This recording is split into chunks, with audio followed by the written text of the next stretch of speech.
একটা লিডারের যতগুলা কোয়ালিটি থাকার কথা, একটু মন দিয়ে শুনেন ব্যাপারটা।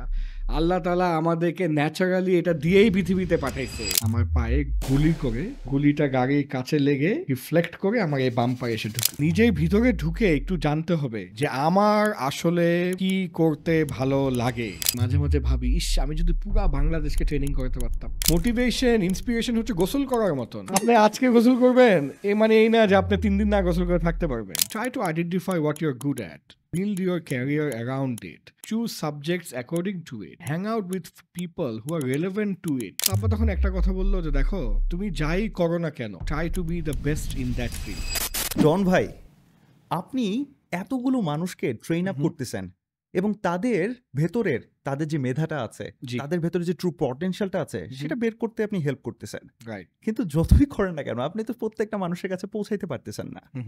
এবং আমরা যারা একদম আপনাকে দেখতেছি জি। তারাও নিজেকে মনে করি আরে আমিও কি পারবো। আজকে আমাদের ডিসকাশনে আপনার কাছ থেকে চাই ভাই, প্লিজ শেয়ার দোজ থিংস, যেন আমি আমার নিজেকে চিনতে পারি, আমার পটেনশিয়ালটা আমিও আনলিশ করতে পারি। আমি কোনায় পড়ে থাকতে চাই না। প্লিজ ভাই। আপনি প্রথমে যেটা বললেন যে আসলে তো সবাইকে রিচ করতে পারি না, এটা সত্য।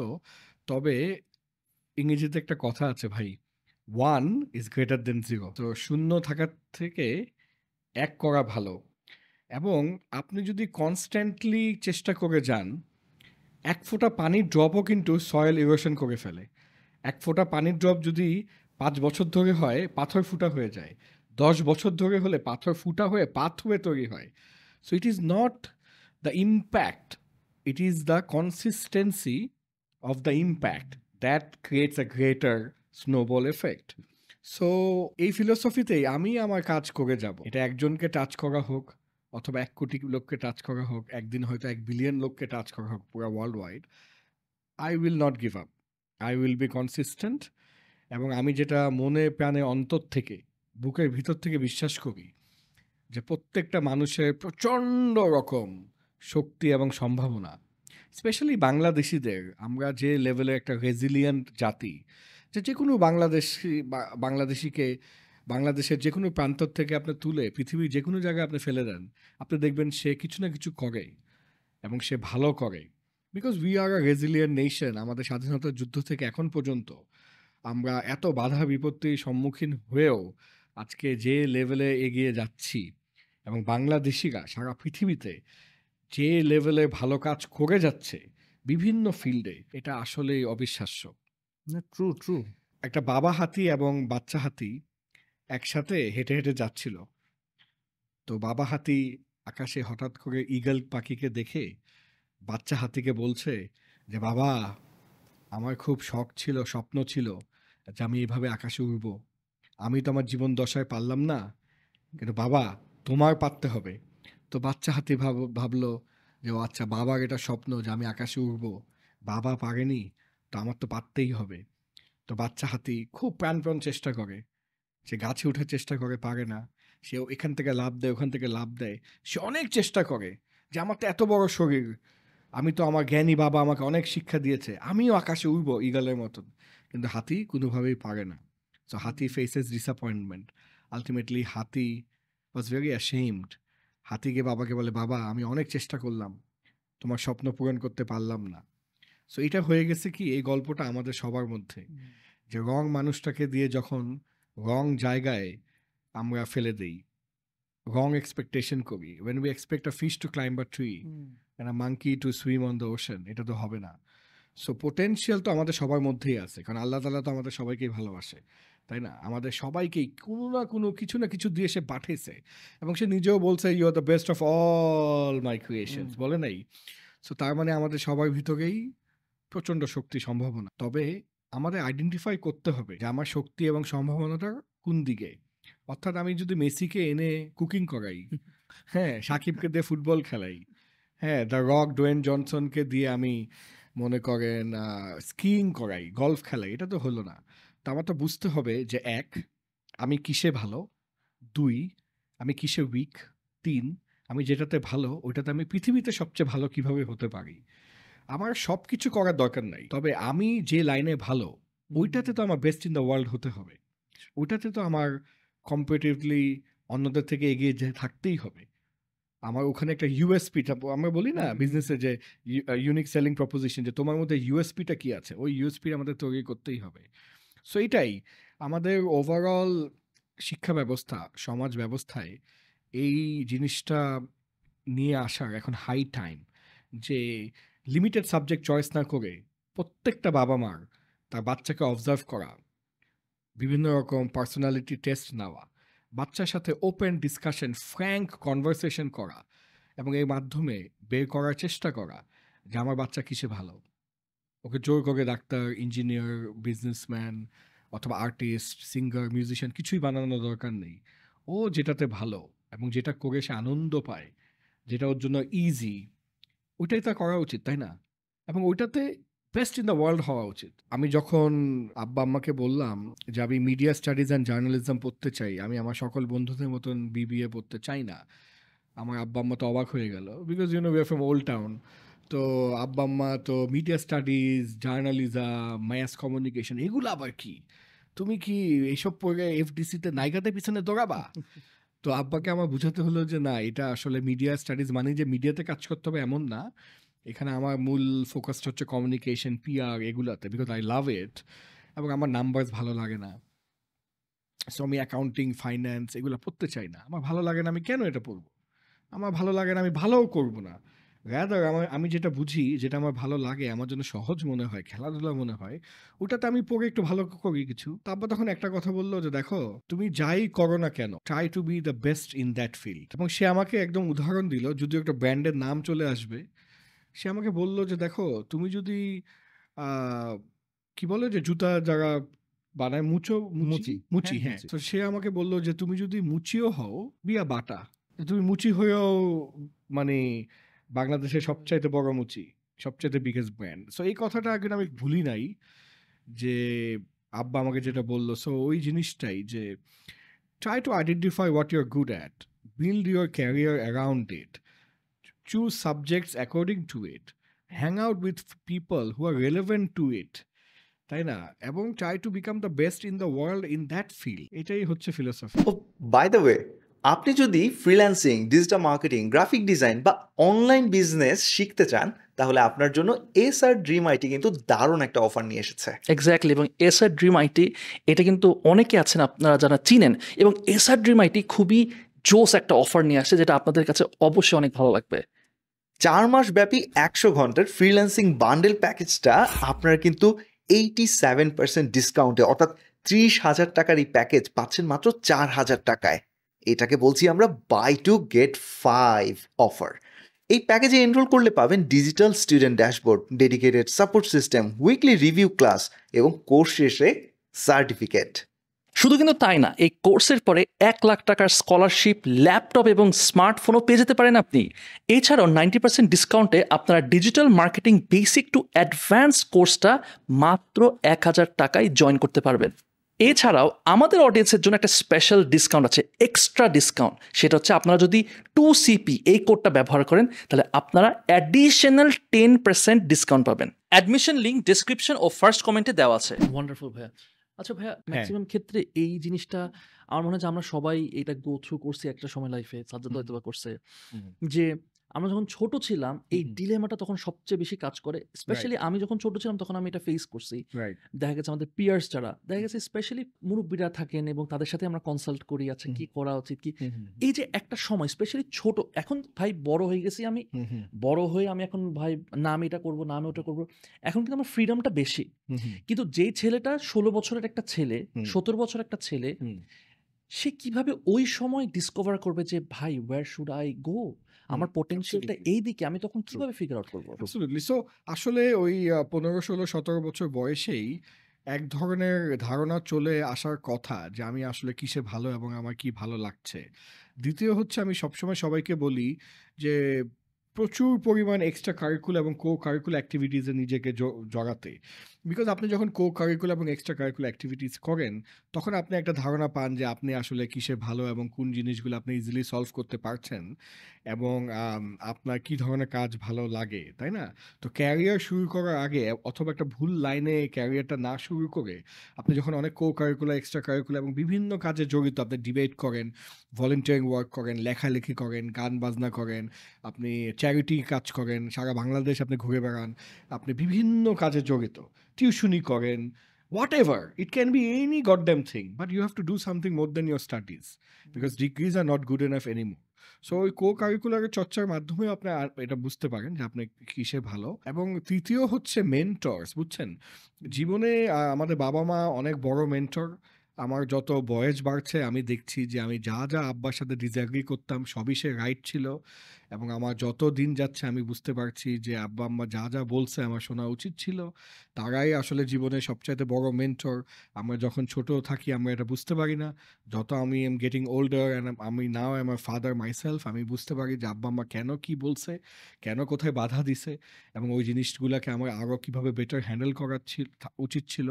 সো আজকে ভিউয়ার্স যারা আছেন তাদেরকে আমি বলবো যে বাবা মাকে আন্ডারস্টিমেট করার কারণ নেই, because that's your father and you are not their father. So তারা আপনার থেকে ডেফিনেটলি বেশি জানে, বোঝে, পৃথিবীকে বেশি দেখছে। তো তাদের সাথে ওপেন ডিসকাশন করা যে বাবা তুমি তো আমাকে ছোটোবেলা থেকে অবজার্ভ করেছো, তুমি তো আমার ইনস অ্যান্ড আউটস জানো, তোমার কি মনে হয় আমি কী ধরনের লাইনে গেলে ভালো করব, আমি ন্যাচারালি কিসে ট্যালেন্টেড। ছোটোবেলায় আমি তো ধরেন এখন আমি সমাজ, কালচার, ধর্ম সব কিছু নিয়ে আমি একটা শেপে চলে আসছি, বা ছোটোবেলায় যখন I was untouched with any belief system, তখন আমি ন্যাচারালি কিসে ভালো ছিলাম। তখন বাবা মা হয়তো এমন একটা ইনসাইট দিবে যে আপনি মনে হবে দ্যাটস তো ভেরি ইন্টারেস্টিং, তাই আমি এটা করতাম। হ্যাঁ, বাবা মা ধরেন বললো যে তুমি অলওয়েজ আর্গুমেন্টেটিভ ছিলা, তুমি অলওয়েজ লজিক্যালি রিফিউট করতা সবার সাথে, তার মানে you will be a very good lawyer, তাই না? কথা কথা। সো এটা। এবং দ্বিতীয় হচ্ছে মানে মেন্টরশিপের দ্বিতীয় পার্টটা হচ্ছে যে বাবা মা এবং ক্লোজ ফ্যামিলি মেম্বাররা ছাড়া you can create your own mentor. হ্যাঁ, যেমন আমি একটু আগে গল্প করছিলাম সাজ্জাদ ভাইয়ের সাথে যে কদিন আগে I went to Sajjad Munim sir, এবং ওখানে I had lunch with him, এবং আমরা এক কথা দুই কথায় অনেক কথাবার্তা হলো, এবং উনি আমাকে এমন কিছু কথা বললো যে আই ওয়াজ থিঙ্কিং দ্যাট তো ভেরি ইন্টারেস্টিং, এটা তো আমি ভাবি নাই। এবং আমিও ওনাকে কিছু কথা বললাম, উনিও ভাবলো যে হ্যাঁ দ্যাট ইজ তো ভেরি নাইস, ভালোই বলছিল, আচ্ছা ভাবি। সো জীবনে মেন্টর খুব ইম্পর্ট্যান্ট, কারণ মেন্টর তার জীবনে ট্রায়াল এরর করে একটা পর্যায়ে পৌঁছায় যায়। সো ওইটার কারণে আপনার নিজের ট্রায়াল এররটা করার দরকার নাই। যদি মেন্টরের কথা আপনি মেনে চলেন, অবশ্যই আপনার নিজের বিচার বুদ্ধি আপনি উনার কথা শুনে আপনি চিন্তা করবেন, but usually mentors are right. ভাইয়া এই জায়গায় আমি একটু ছোট একটা এক্সপিরিয়েন্স শেয়ার করব প্লিজ। সেটা হচ্ছে very often there we receive messages, আপনিও প্রচুর পান আনডাউটেডলি, সেখানে বলছে ভাইয়া একটু দেখা করব, জি স্যার একটু কথা বলবো আপনার সাথে। আচ্ছা কি নিয়ে কথা হবে? আমি এখন এই পড়ালেখা করছি অথবা আমার কারেন্ট জবের এই সিচুয়েশন, একটু দেখা করে আমি একটু গাইডেন্স নিব। সো এরকম মানুষের সংখ্যা কিন্তু আলহামদুলিল্লাহ অনেক। এখন আমার কথা হচ্ছে ভাইয়া, not everyone can reach to us, and even they reach to us, আমি যে ওই মুহূর্তে তার পুরো লাইফের অ্যানালাইসিসের মাধ্যমে তার জন্য সবচেয়ে ভালো কিছু বলতে পারবো তাও না, এবং সেই স্কোপও সবসময় থাকে না। এটা সঠিক যে একটা মানুষকে যদি আমি ভালো একটা উপদেশ দিতে পারি, এটাই আমার জন্য অনেক কিছু, মানে আমি করতে পারি বলে আমি মনে করি ইনশাআল্লাহ। কিন্তু সবসময় সুযোগ তো হবে না। এখন এই মানুষগুলো এমন কি করতে পারে যারা আসলে পাচ্ছে না অথবা বুঝতে পারছে না যে কার কাছে যাব, এবং একই সাথে অনেকে এভাবে মনে হচ্ছে যে আপনি সুন্দর একটা কথা বললেন এখন, যে গেলে বা তার কথাটা শুনলেই হবে তা আসলে না, তোমার তো এটাকে নিজেরও অ্যানালাইজ করতে হবে।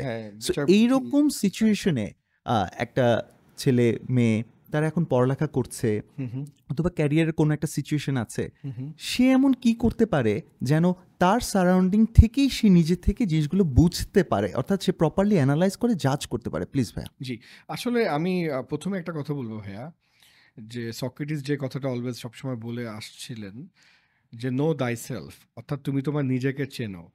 আমরা বলে থাকি that when you want things to change, the first thing that needs to change is you.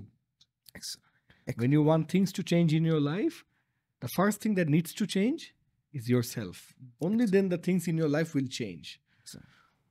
When you change the way you look at things, the things you look at changes. Okay? So এই কথাগুলো বলার উদ্দেশ্যটা হচ্ছে যে আমাদের একটা overall সমাজে disease নিজেরাই নিজেদেরকে আন্ডারস্টিমেট করার। কিভাবে নিজেকে ছোট করে দেখা যায় এটাতে আমরা একটা মাস্টারি অর্জন করে ফেলছি। আমি আমার আশেপাশে মানুষদেরকে দেখি এত potential, but they are just wasting their life and their time. So আমি ওদেরকে জিজ্ঞেস করি যে ভাই আপনার জীবন কয়টা? ভাই এটা কি জিজ্ঞেস করলেন? না সিরিয়াসলি আপনার জীবন কয়টা? বলে একটা। আপনি কি পৃথিবীতে আবার আসতেছেন? হ্যাঁ, লাইফ আফটার ডেথ আছে আমাদের ধর্মে যেটা বলছে, দ্যাটস ফাইন, বাট এই পৃথিবীতে এই মুহূর্তে কি আপনি আবার আসবেন? বলে না। Then why are you so relaxed? Why are you so lethargic? কিসের অপেক্ষা করছেন? বাংলাদেশের লাইফ এক্সপেক্টেন্সি 74 ইয়ার্স ওল্ড, তাই না? এর মধ্যে অর্ধেক টাইম আপনি বাচ্চা অথবা বুড়া। তার মানে এত ছোট জীবন, in billions of years of এভলিউশনে এই 74 ইয়ার্স আসলে কি? নাথিং। এবং এই 74 এর মধ্যে আপনার যৌবন আরও ছোট। So we have absolutely no time to waste. So এদিক সেদিক গিয়ে একে সেকে জিজ্ঞেস করলে, যে আজকে আমাকে বা আপনাকে জিজ্ঞেস করলে যে সে যে আলাদ্দিনের চেরাগ পেয়ে যাবে, এমন কিন্তু না। সো প্রথম জিজ্ঞাসা করতে হবে নিজেকে, যে নিজের ভিতরে ঢুকে একটু জানতে হবে যে আমার আসলে কি করতে ভালো লাগে এবং আমি কিসে ভালো, এবং এই ভালো লাগা এবং যেটা করতে আমার ইজি লাগে এটাকে আমি কিভাবে আমার ক্যারিয়ারে ট্রান্সফর্ম করতে পারি। ফুললি যদি নাও হয়, ঠিক আছে আমি 9 to 5 5 days a week job করি, বাট আমি উইকেন্ডে আমি আমার প্যাশনকে টাইম দেই। ফর এক্সাম্পল শেজাদ মুনিমের কথা বলছিলাম, উনি প্রত্যেক শুক্রবারে ক্রিকেট খেলে।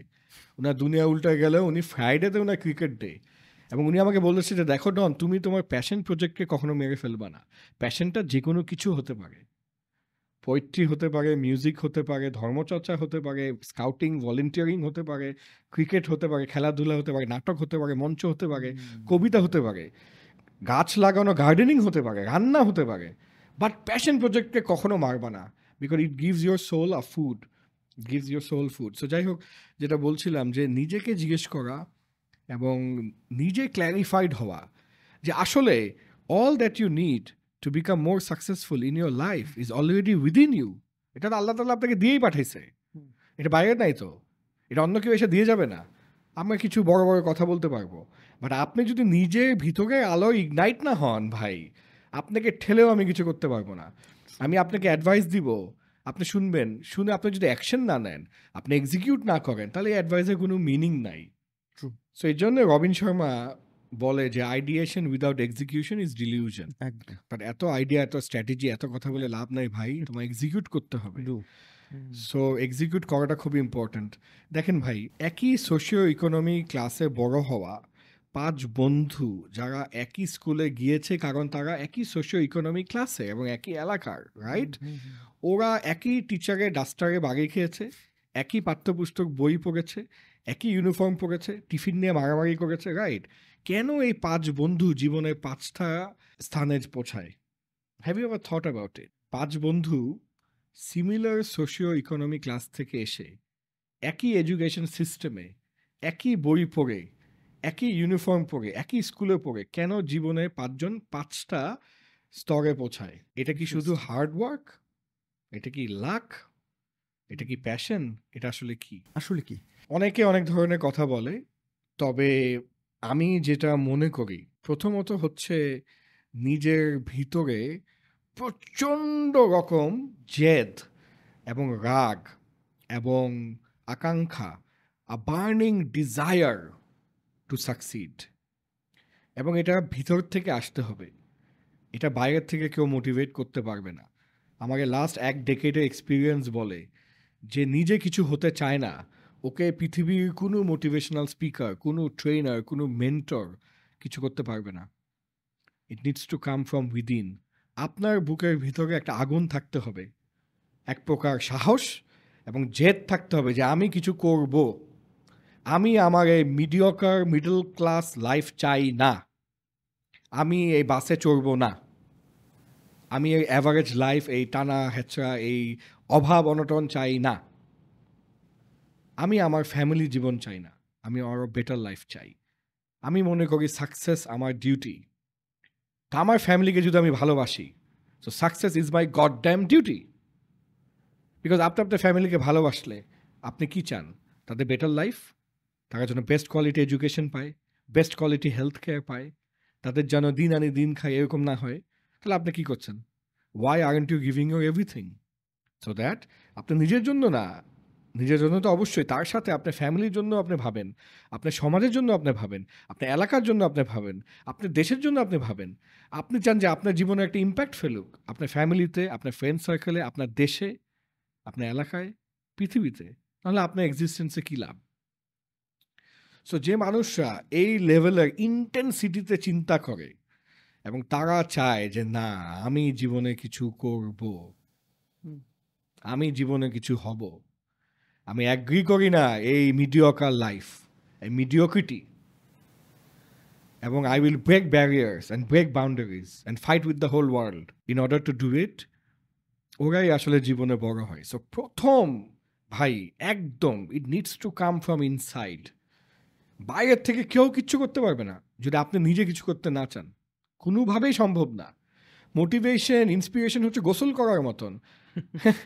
আপনি আজকে গোসল করবেন এ মানে এই না যে আপনি 3 দিন না গোসল করে থাকতে পারবেন বা 5 দিন না গোসল করে থাকতে পারবেন। অথবা মোটিভেশন হচ্ছে খাদ্যর মতন, it needs to be refuelled all the time. তো তার মানে কি, আপনাকে এখন কে প্রতিদিন এসে মোটিভেশন দিবে যদি আপনি নিজেকে নিজে মোটিভেট না করেন? ট্রু। কার দায়িত্ব আপনাকে ট্রেনিং করানো যদি আপনি নিজেই নিজেকে ট্রেনিং না করান? যে রেটে ওয়ার্ল্ড চেঞ্জ হচ্ছে, আপনার ভিতরে যদি লার্নিং অ্যাজিলিটি না থাকে, কন্টিনিউয়াসলি নিজে নিজে তড়িৎ সব কিছু শিখে ফেলার প্রবণতা না থাকে, তাহলে আপনাকে কে শেখাবে? আমি একটা কিছু শেখাতে শেখাতেই নেক্সট ইয়ার এটা অবসলিট। আপনি by the time you graduate 4 বছরে আপনি যা পড়ছেন বইয়ে, দ্যাটস অবসলিট। সো তার মানে প্রথম হচ্ছে নিজের ভিতরে প্রচণ্ড রকম ইচ্ছা শক্তি, আগুন থাকতে হবে। This is number 1। আর সেকেন্ড হচ্ছে আপনার এক্সিকিউশন। অর্থাৎ আপনি দেখবেন আমাদের আশেপাশে অনেক মানুষ আছে, হ্যাঁ, আপনাকে এসে বলবেন নাফিস ভাই, সাজ্জাদ ভাই, একটা গ্রেট আইডিয়া আছে। তবে এই great idea at any time সবার মাথায় আছে। The difference is execution. কে কত তাড়াতাড়ি এক্সিকিউট করতে পারে at the highest quality standard. এত কথা বলে লাভ নেই যদি এক্সিকিউশনে ঠিক না থাকে। So I always believe in execution. আমি হচ্ছে আগে ঠাস করে গুলি মারি, দেন ভাবি যে এই এখন এটা কী হবে। সো আগে আমি প্রজেক্ট লঞ্চ করি, করার পর অন দ্য ওয়েতে আমি এটাকে ইম্প্রুভ করি। পারফেকশনিস্ট হওয়াটা একটা ডিজিজ আমি মনে করি, যে এটার কারণে আপনাকে আটকে থাকেন। So you need to execute and improve things on the way. আমি বলছি না যে একদম কোনো রকমে এক্সিকিউট করে ফেলা, ওইটা কিন্তু মিন করছি না। Of course you take certain level of preparation and then you execute and then improve things on the way, because there is nothing without an area of improvement. Everything is can be made better. তো এক্সিকিউটটা করা। এবং third হচ্ছে লেগে থাকা। আপনারা হয়তো একটা ফেমাস টেড টকের কথা শুনছেন, যে অ্যাঞ্জেলা ডাকওয়ার্থের একটা টেড টক ছিল, এটার নাম হচ্ছে গ্রিট।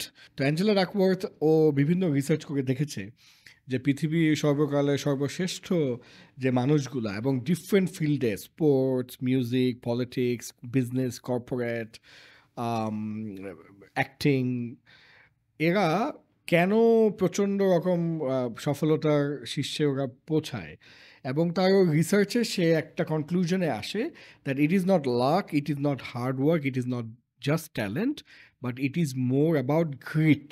এবং গ্রিট মানে হচ্ছে পারসিভিয়ারেন্স, পারসিস্টেন্স, অর্থাৎ লেগে থাকার যে প্রবণতা, যে ওরা সহজেই গিভ আপ করে না, গিভ ইন করে না, কখনোই হার মানে না, লেগে থাকে, শত ব্যর্থতার মধ্যেও লেগে থাকে। এবং একটা সময় গিয়ে এটা ওই যে ম্যালকম গ্ল্যাডওয়েলের টিপিং পয়েন্টের মতন, যে আপনি লেগে থাকলে সামথিং হ্যাপেন্স, একটা ম্যাজিক আসে। একটা পয়েন্ট পর ঠাস করে এভাবে যায়, মানে প্রথমে এভাবে যেতে থাকে, অ্যান্ড দেন একটা পয়েন্ট পর, and we never know when that point will come, it will go like this, একদম শাট করে ভার্টিক্যাল গ্রোথ হয়। তো এটা ইভেন শাহরুখ খানও বলে that when everything is going bad and every one is giving up, তারপরেও তুমি যখন লেগে থাকো, হঠাৎ করে ম্যাজিক হ্যাপেন, একটা হয়ে যায়। হ্যাঁ, হঠাৎ করে ম্যাজিক হ্যাপেন। এবং ওর জীবনেও তো তাই, লাস্ট 8-10 বছরে তো ওরকম হিট ফিল্ম নাই, অত ভালো যাচ্ছিল না ওর ক্যারিয়ার, বাট ও লেগেছিল। এবং লাস্টে পাঠান জওয়ান দিয়ে তো ফাটাই দিছে একদম। একদম ফাটাই ফেলছে। হ্যাঁ, তো ওর জীবন থেকেও আপনি দেখতে পারেন that at 58 years of age he is not giving up, he is not saying যে আমার তো বয়স হয়ে গেছে। হুম। হ্যাঁ, যেটা আমাদের আশেপাশে অনেক দেখা যায় যে খুব অল্পতেই বলে আমার তো বয়স হয়ে গেছে, আমি এখন নতুন কিছু ট্রাই করতে পারবো না, আমি নতুন কিছু শিখতে পারবো না, আই এম ডান। হ্যাঁ, বাট আসলে what do you mean by you are done? এটা কোথায় লেখা আছে, কোন বইয়ে লেখা আছে হুম। যে আপনি কোন বয়সে কি করতে পারবেন কি পারবেন না? সো যাই হোক, coming back to the point, লেগে থাকতেই হবে। ইলন মাস্কও যেটা বলে যে I have to be completely মানে ইনক্যাপাসিটেটেড, না তাই না? I think that's the word he use, যে অর্থাৎ আমাকে কমপ্লিটলি মেরে ফেলো। হুম। হ্যাঁ, শুধুমাত্র মৃত্যুই আমাকে আমার লাইন থেকে লাইনচ্যুত করতে পারবে। আমি লেগেই থাকবো, আমার যেটা করার আমি করব। I have to be completely devastated, অথবা আই হ্যাভ টু ডাই, এই আগে আমি গিভ আপ করি না। হ্যাঁ, তো এটা কিন্তু খুব ইন্টারেস্টিং। আমাদের অ্যাকচুয়ালি টু সেন্সের সাথেও ভাইয়া এই সিমিলার একটা কাহিনী হয়েছিল। আচ্ছা, আমরা কিন্তু আমাদের ১ বছর হয়েছে, বেশি দিন হয়নি। আমাদের ১ বছর হয়েছে যে আমরা চ্যানেল লঞ্চ করছি এবং আমরা কিন্তু একদম শুরুতে আমরা ওয়েবক্যামে করতাম। যে আচ্ছা। সময় মানুষজন এত দেখতো না কেউই, রাইট? কিন্তু How আমরা interesting. আমরা যেটা করছিলাম, আমি আর সাজ্জাদ, যেমনিই হোক আমরা লেগেছিলাম ভাই, সত্যি কথা বলতে। এবং লেগেছিলাম। আমরা টেস্ট করতেছিলাম, অবশ্যই টেস্ট করতেছিলাম যে আচ্ছা এটা আসলে পটেনশিয়ালটা কি? কারণ because podcast is a very new thing. So আমরা একটা জিনিসই করছিলাম ভাই, সেটা হচ্ছে আমরা লেগেছিলাম। দেন আমাদের একদম যখন আমরা স্টুডিওতে শুরু করি, জি, তখন আমরা ভাগ্যক্রমে আমরা একটা স্পন্সর পাই। স্পন্সরের যেই টাকা পাইছি আমরা সব আমরা প্রোডাকশনে খরচ করে ফেলি। রাইট। এবং ওই সময় আমাদের এপিসোডগুলো ভাইরাল হওয়া শুরু করছে।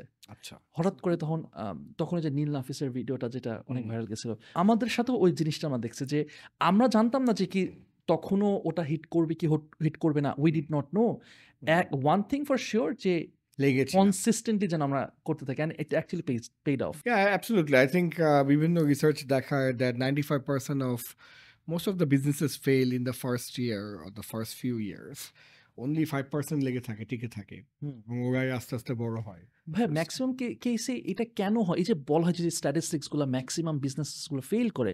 আই নো আপনি অনেক বিজনেসের সাথে আপনি ট্রেনিং দেন এবং আপনি কাজ করেন, সো আপনি অনেক দেখেছেন, অনেক কেস স্টাডিজ আপনার কাছে আছে। বাংলাদেশের পার্সপেক্টিভে ম্যাক্সিমাম ক্ষেত্রে বিজনেসেস গুলা কেন সাস্টেইন করতে পারে না? তো আমার নিজস্ব মতামত হচ্ছে 3 P's। হ্যাঁ, 3 P মধ্যে প্রথমটা হচ্ছে প্যাশন, পরেরটা হচ্ছে পেশেন্স, ধৈর্য, এবং তৃতীয়টা হচ্ছে পারসিভিয়ারেন্স, ওই যে গ্রিট বা অধ্যবসায়। ওকে, আর প্যাশন মানে তো ভালোবাসা, ভালো লাগা। কেন আমি 3টা বলছি নাফিস ভাই, সাজ্জাদ ভাই, আমি এক্সপ্লেন করি। প্রথম হচ্ছে যে এন্টারপ্রেনারশিপ জিনিসটাই এত টাফ, যেটাকে বাইরের থেকে দেখে যত গ্ল্যামারাস মনে হয়, ভিতরে আসলে এটা খুবই প্যারাদায়ক একটা টাফ জিনিস, যেখানে আপনার সারাক্ষণ প্রথমেই চিন্তা করতে হয় যে এই মাস শেষে আমি আমার এমপ্লয়ীদের বেতন এবং অফিসের ভাড়া এবং ওভারহেড কস্টটা কিভাবে জোগাড় করব। তো এটা যে একটা সারাক্ষণ একটা স্নায়ু চাপ এবং একটা টেনশন, এবং বিভিন্ন লেভেলে। আমার ছোট আমি micro entrepreneur, micro revenue turnover, আমার ক্ষেত্রেও যেটা সত্য, আপনার 1,000 কোটি টাকা যে টার্নওভার করে, যা 40,000 এমপ্লয়ি কাজ করে গার্মেন্টসের ফ্যাক্টরিতে, ওর ক্ষেত্রেও ওটাও সত্য। একইভাবে আমারটা আমার লেভেলে, তারটা তার লেভেলে, বাট সবারই কিন্তু একটা স্নায়ুচাপ থাকে। তো তার মানে এটা যেহেতু এত টাফ একটা জিনিস, এবং প্রতিদিনই সকালে উঠে মনে হয় ধর বন্ধ করে দিই, ধর আবার চাকরিতে ব্যাক করি, ধর এগুলো করে কী হবে, এরকম মনে হয়, বা একটা পর্যায় পর্যন্ত মনে হতে থাকে। সেই কারণে আপনি যদি আপনার ওই কাজটা নিয়ে অত্যন্ত প্যাশনেট না হন, তখন এটাকে আপনি ছেড়ে দিবেন। দ্বিতীয় হচ্ছে যেটা বলছিলাম, পেশেন্স। এগেইন, অন্যদের সাকসেস দেখে মনে হয় এটা ওভারনাইট সাকসেস, বাট এটার পিছনে হয়তো 8, 10, 20 বছরের অধ্যবসায়, কথা। অথবা আমরা একটা আঙ্গুল ফুলে কলা গাছ হয়ে গেছে, একটা এক্সেপশনকে আমরা এক্সাম্পল হিসাবে নেই, বাট আমরা বুঝি না যে ম্যাক্সিমাম ক্ষেত্রে entrepreneurship is a very slow burn process. তো আমাদের সোশ্যাল মিডিয়ার যুগে আমরা কাউকে দেখে মনে করি, আরে ওর এত মিলিয়নস অফ ফলোয়ার, আমার তো 10,000 ফলোয়ারও নাই, এটা কি? বাট এটা বুঝতে হবে যে হয়তো একদম খালি মাঠে সে এসেছিল, সে হয়তো যখন শুরু করেছিল তখন কেউ ছিল না, তো সে এখন যে পর্যায়ে চলে গেছে, পর্যায়ে যাওয়াটা অন্য কারোর জন্য would be tough, but that doesn't mean যে আমি যেতে পারবো না, আমার লেগে থাকতে হবে, কষ্ট করে যেতে হবে। সো ওই পেশেন্সটা অনেকে ধরে রাখতে পারে না। ব্যবসার ক্ষেত্রে দেখা যায় ওই ১, ২, ৩ বছর প্রথম দিকে তার এক্সপেকটেশন অনুযায়ী যখন পারফরম্যান্সটা হয় না, তখনই সে ধৈর্যহারা হয়ে যায়, গিভ আপ করে ফেলে, গিভ ইন করে ফেলে, অথবা এদিক সেদিক তাকায়, ওই পারসিস্টেন্টলি লেগে থাকে না। এবং তৃতীয়, যেটা একটু আগে বলছিলাম, যে power of perseverance and persistence, অধ্যবসায়ের উপরে জীবনে আর কোনো সত্য কিছু নাই, যে আপনি যে কোনো লাইনে যে কোনো কিছুতে এভরিথিং টেকস টাইম ভাই। সো আপনার লেগে থাকতেই হবে, because you never know when you hit the tipping point, অর্থাৎ ওই পয়েন্টটা যেখান থেকে শাট করে জাম্প হবে, ওটা আপনি জানেন না ওটা কখন আপনার জীবনে আসবে। ওইটা কারো ক্ষেত্রে ৩ মাস হতে পারে, কারো ক্ষেত্রে ৩ বছর হতে পারে, কারো ক্ষেত্রে ১০ বছর হতে পারে। আমি আমার entrepreneurship journey is more than 9 years now, 9.5 years. আমি এখনো মনে করি যে I haven't reached my tipping point. Honestly, একদম সত্যি। আমি মনে করি যে আমার potential আরো অনেক বেশি। I haven't even reached 10% of my own potential, যেটা আমি বিশ্বাস করি বা আমি মনে করি যে ওইটা যে কবে আসবে, ওইটা I am still waiting for it. So ওটা কিভাবে আপনি, মানে why do you say that and when would you be like যে হ্যাঁ আমি আমার টিপিং পয়েন্টে রিচ করতে পারছি? মানে আমি আসলে, যেহেতু আমি একটু আগে বলছিলাম যে আমরা যেহেতু জানি না আমাদের পোটেনশিয়াল কতটুকু, আমরা কখনো জাজ করতে পারবো না। তবে যেহেতু আমরা আনলিমিটেড জিনিস শিখতে পারি এবং আনলিমিটেড চেষ্টা করে যেতে পারি, সে কারণে আমার লজিক্যাল ডিডাকশন হচ্ছে আমাদের পোটেনশিয়ালটাও আনলিমিটেড। তো আমি মনে করি যে যেহেতু আমার একটাই জীবন, আমি মারা যাব, আমি আমার জীবনের একটা মিনিং চাই, একটা ইম্প্যাক্ট চাই, আমি একটা ন্যাশনাল লেভেলে ইম্প্যাক্ট ফেলতে চাই। আমি আমার লাইনে হুমায়ুন আহমেদ, সাকিব আল হাসান, স্যার আবেদ হতে চাই।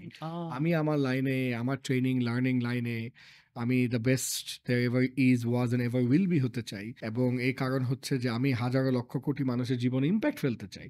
না হলে আসলে আমার এক্সিস্টেন্সে কি লাভ? আমার মধ্যে এবং একটা ব্যাঙের মধ্যে, একটা ডাভ পাখির মধ্যে আসলে কি পার্থক্য?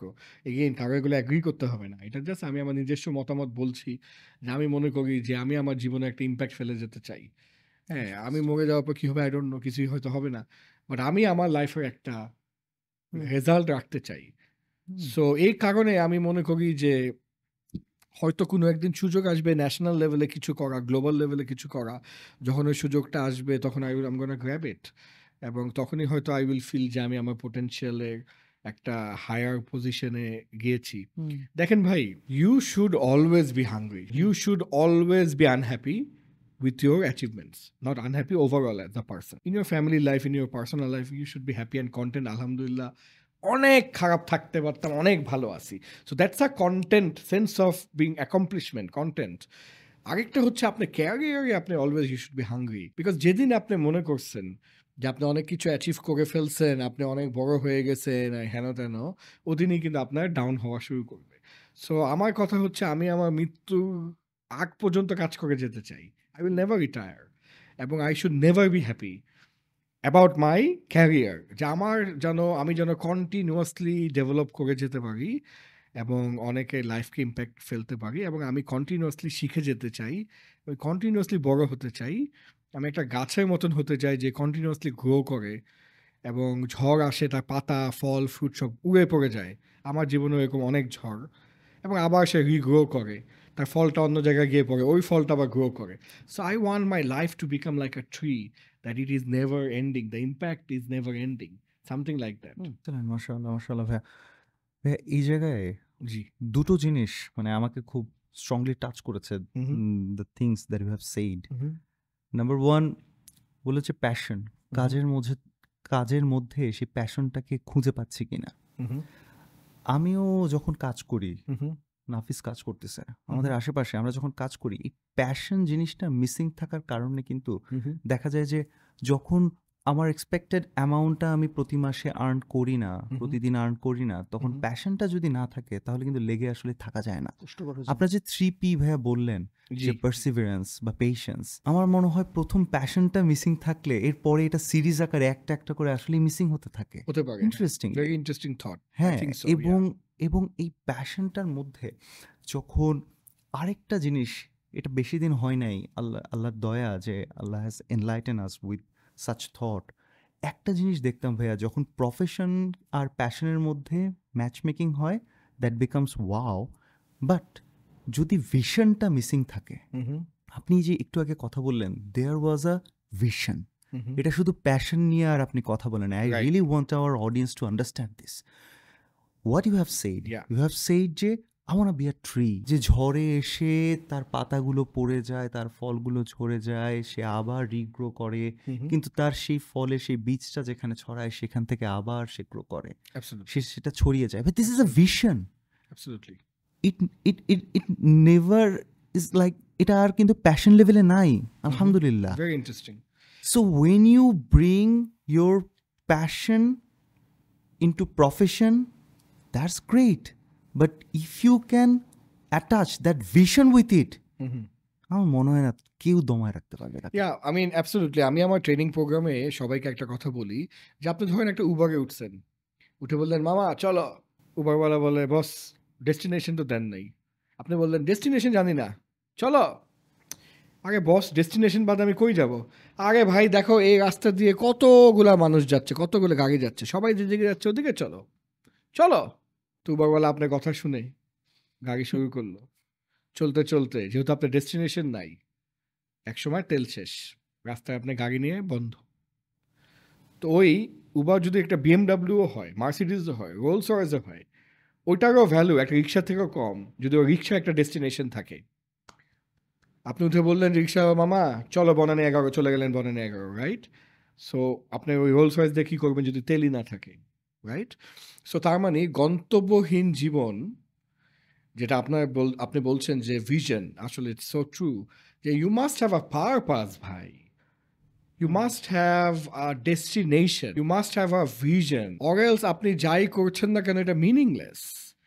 এবং বাধা বিপত্তি দিয়ে আপনার জীবন এত ভরা থাকবে, এত পদে পদে আপনি বাধা পাবেন যে আপনার লাইনচ্যুত হয়ে যাওয়ার চান্সেস অনেক বেশি if you don't have that vision or the purpose. For example, আমি যখনই যে কোনো বিষয়ে কনফিউজড হই, আমি always come back to my purpose. আমার পারপাস কি? বাংলাদেশের সর্বকালের সর্বশ্রেষ্ঠ ট্রেনার হওয়া। আমার অন্য কোনো পারপাস নাই, কিন্তু আমি অন্য কোনো ফিল্ডে কিন্তু নাই, যেতে চাই না, যাবও না। Everything I do is all connected to learning and development. এই বাইরে আমি একটা ফেসবুক স্ট্যাটাসও দিই না। সো আমি যদি একটু কনফিউজ হয়ে যাই যে আমার কাছে এরকম একটা অফার আসছে, একটা নাচ গানের প্রোগ্রাম হোস্ট করতে হবে, তো প্রথমে খুব টেম্পটেড হই, ও wow. But then again, I come back to my purpose. Is it aligned with me becoming the biggest trainer in the country, in the world? No. So I don't do it. Excellent. If it is aligned, to send podcast Asha, is it aligned with me becoming one of the best trainers in the country? Absolutely yes. So I came. Kotha. This is the clarity. This is the clarity. Alhamdulillah. Absolutely. When we talk to young youth, সামিটদের সাথে কথা বলি, ওদের টিমদের, আলহামদুলিল্লাহ, Absolutely, yeah. when They you have see purpose. such, exactly, when you see such clarity in the thought, আলহামদুলিল্লাহ, আর কিছু লাগে না ভাই, এবার আগাও তুমি। Absolutely. So আমাদের পডকাস্ট আজকে যারা দেখছে, young people, I would always tell everyone যে ভাই, start with a vision, start with a destination, start with the end result. Simon scenic যেটা বলে, begin with why. Begin with why. আমি আমার স্টুডেন্ট লাইফেই বুঝে গিয়েছিলাম যে আমি ক্রিয়েটিভ কিছু করব, তবে আমি আবার ওই ক্রিয়েটিভ কিন্তু গরিব এটা হতে চাই নাই, because I always wanted to get out of my poverty, যেটা আমি সকালে বা একদম প্রথমে বলছিলাম। So that's why I have chosen to study media and communication, because I was sure যে আমি নাম্বার বুঝি না, পারি না, ভালো লাগে না আমার দেখতে এগুলা, সো আমি এগুলো করতে চাই না।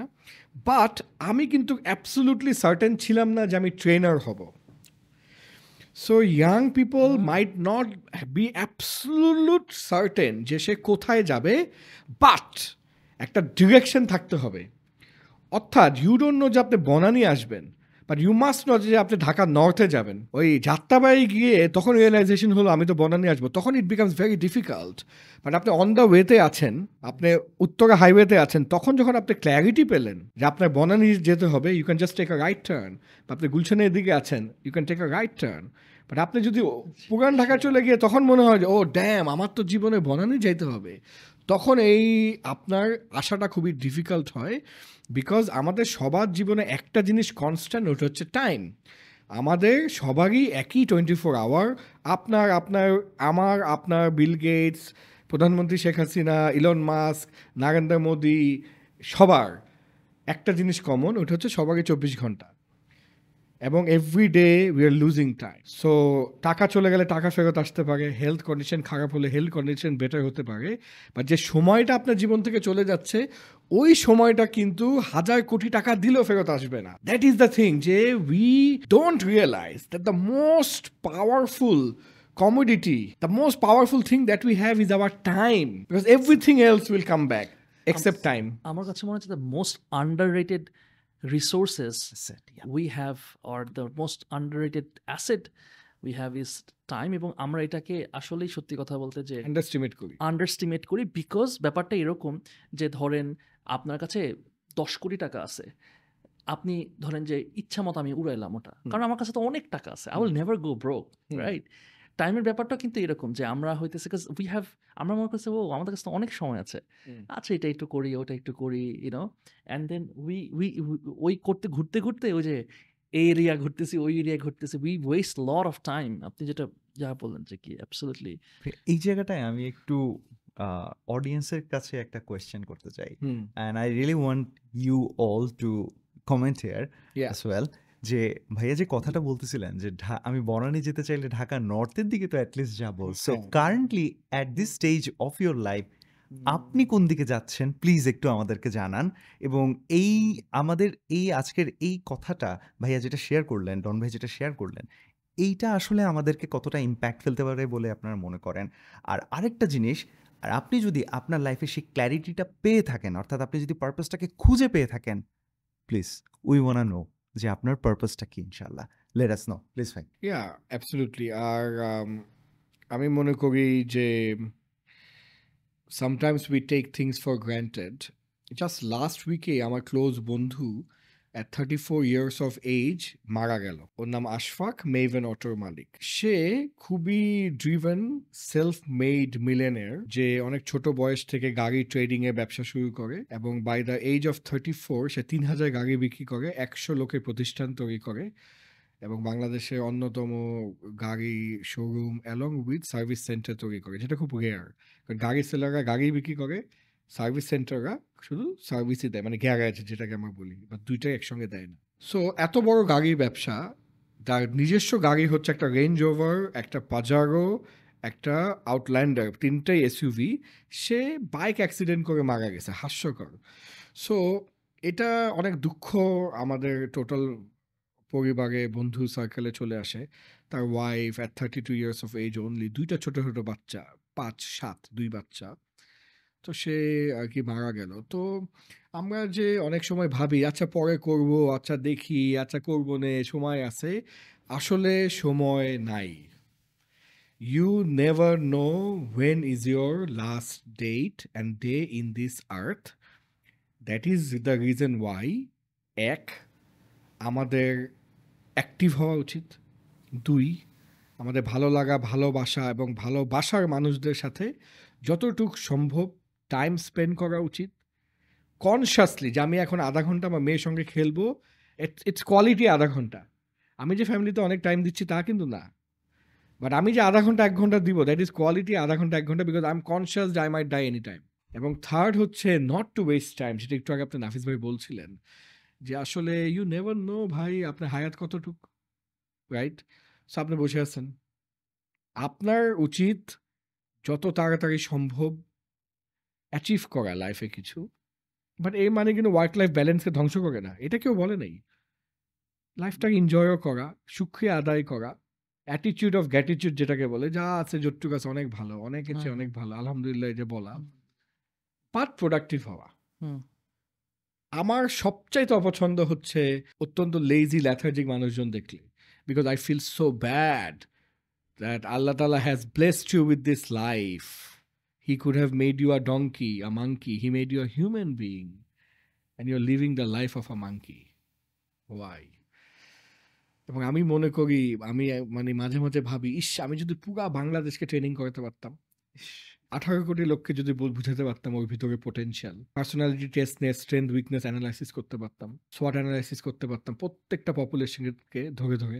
এবং আরেকটা জিনিস যেটা আমার কাছে খুবই কষ্ট দেয়, ওইটা হচ্ছে আজাইগা কারণে কনফিউজড হওয়া এবং কনফিউজ থাকা, টোটালি আজাইগা। মানে মনে করেন বলতেছে ডন ভাই আমি ভাবছি বাইরে চলে যাব।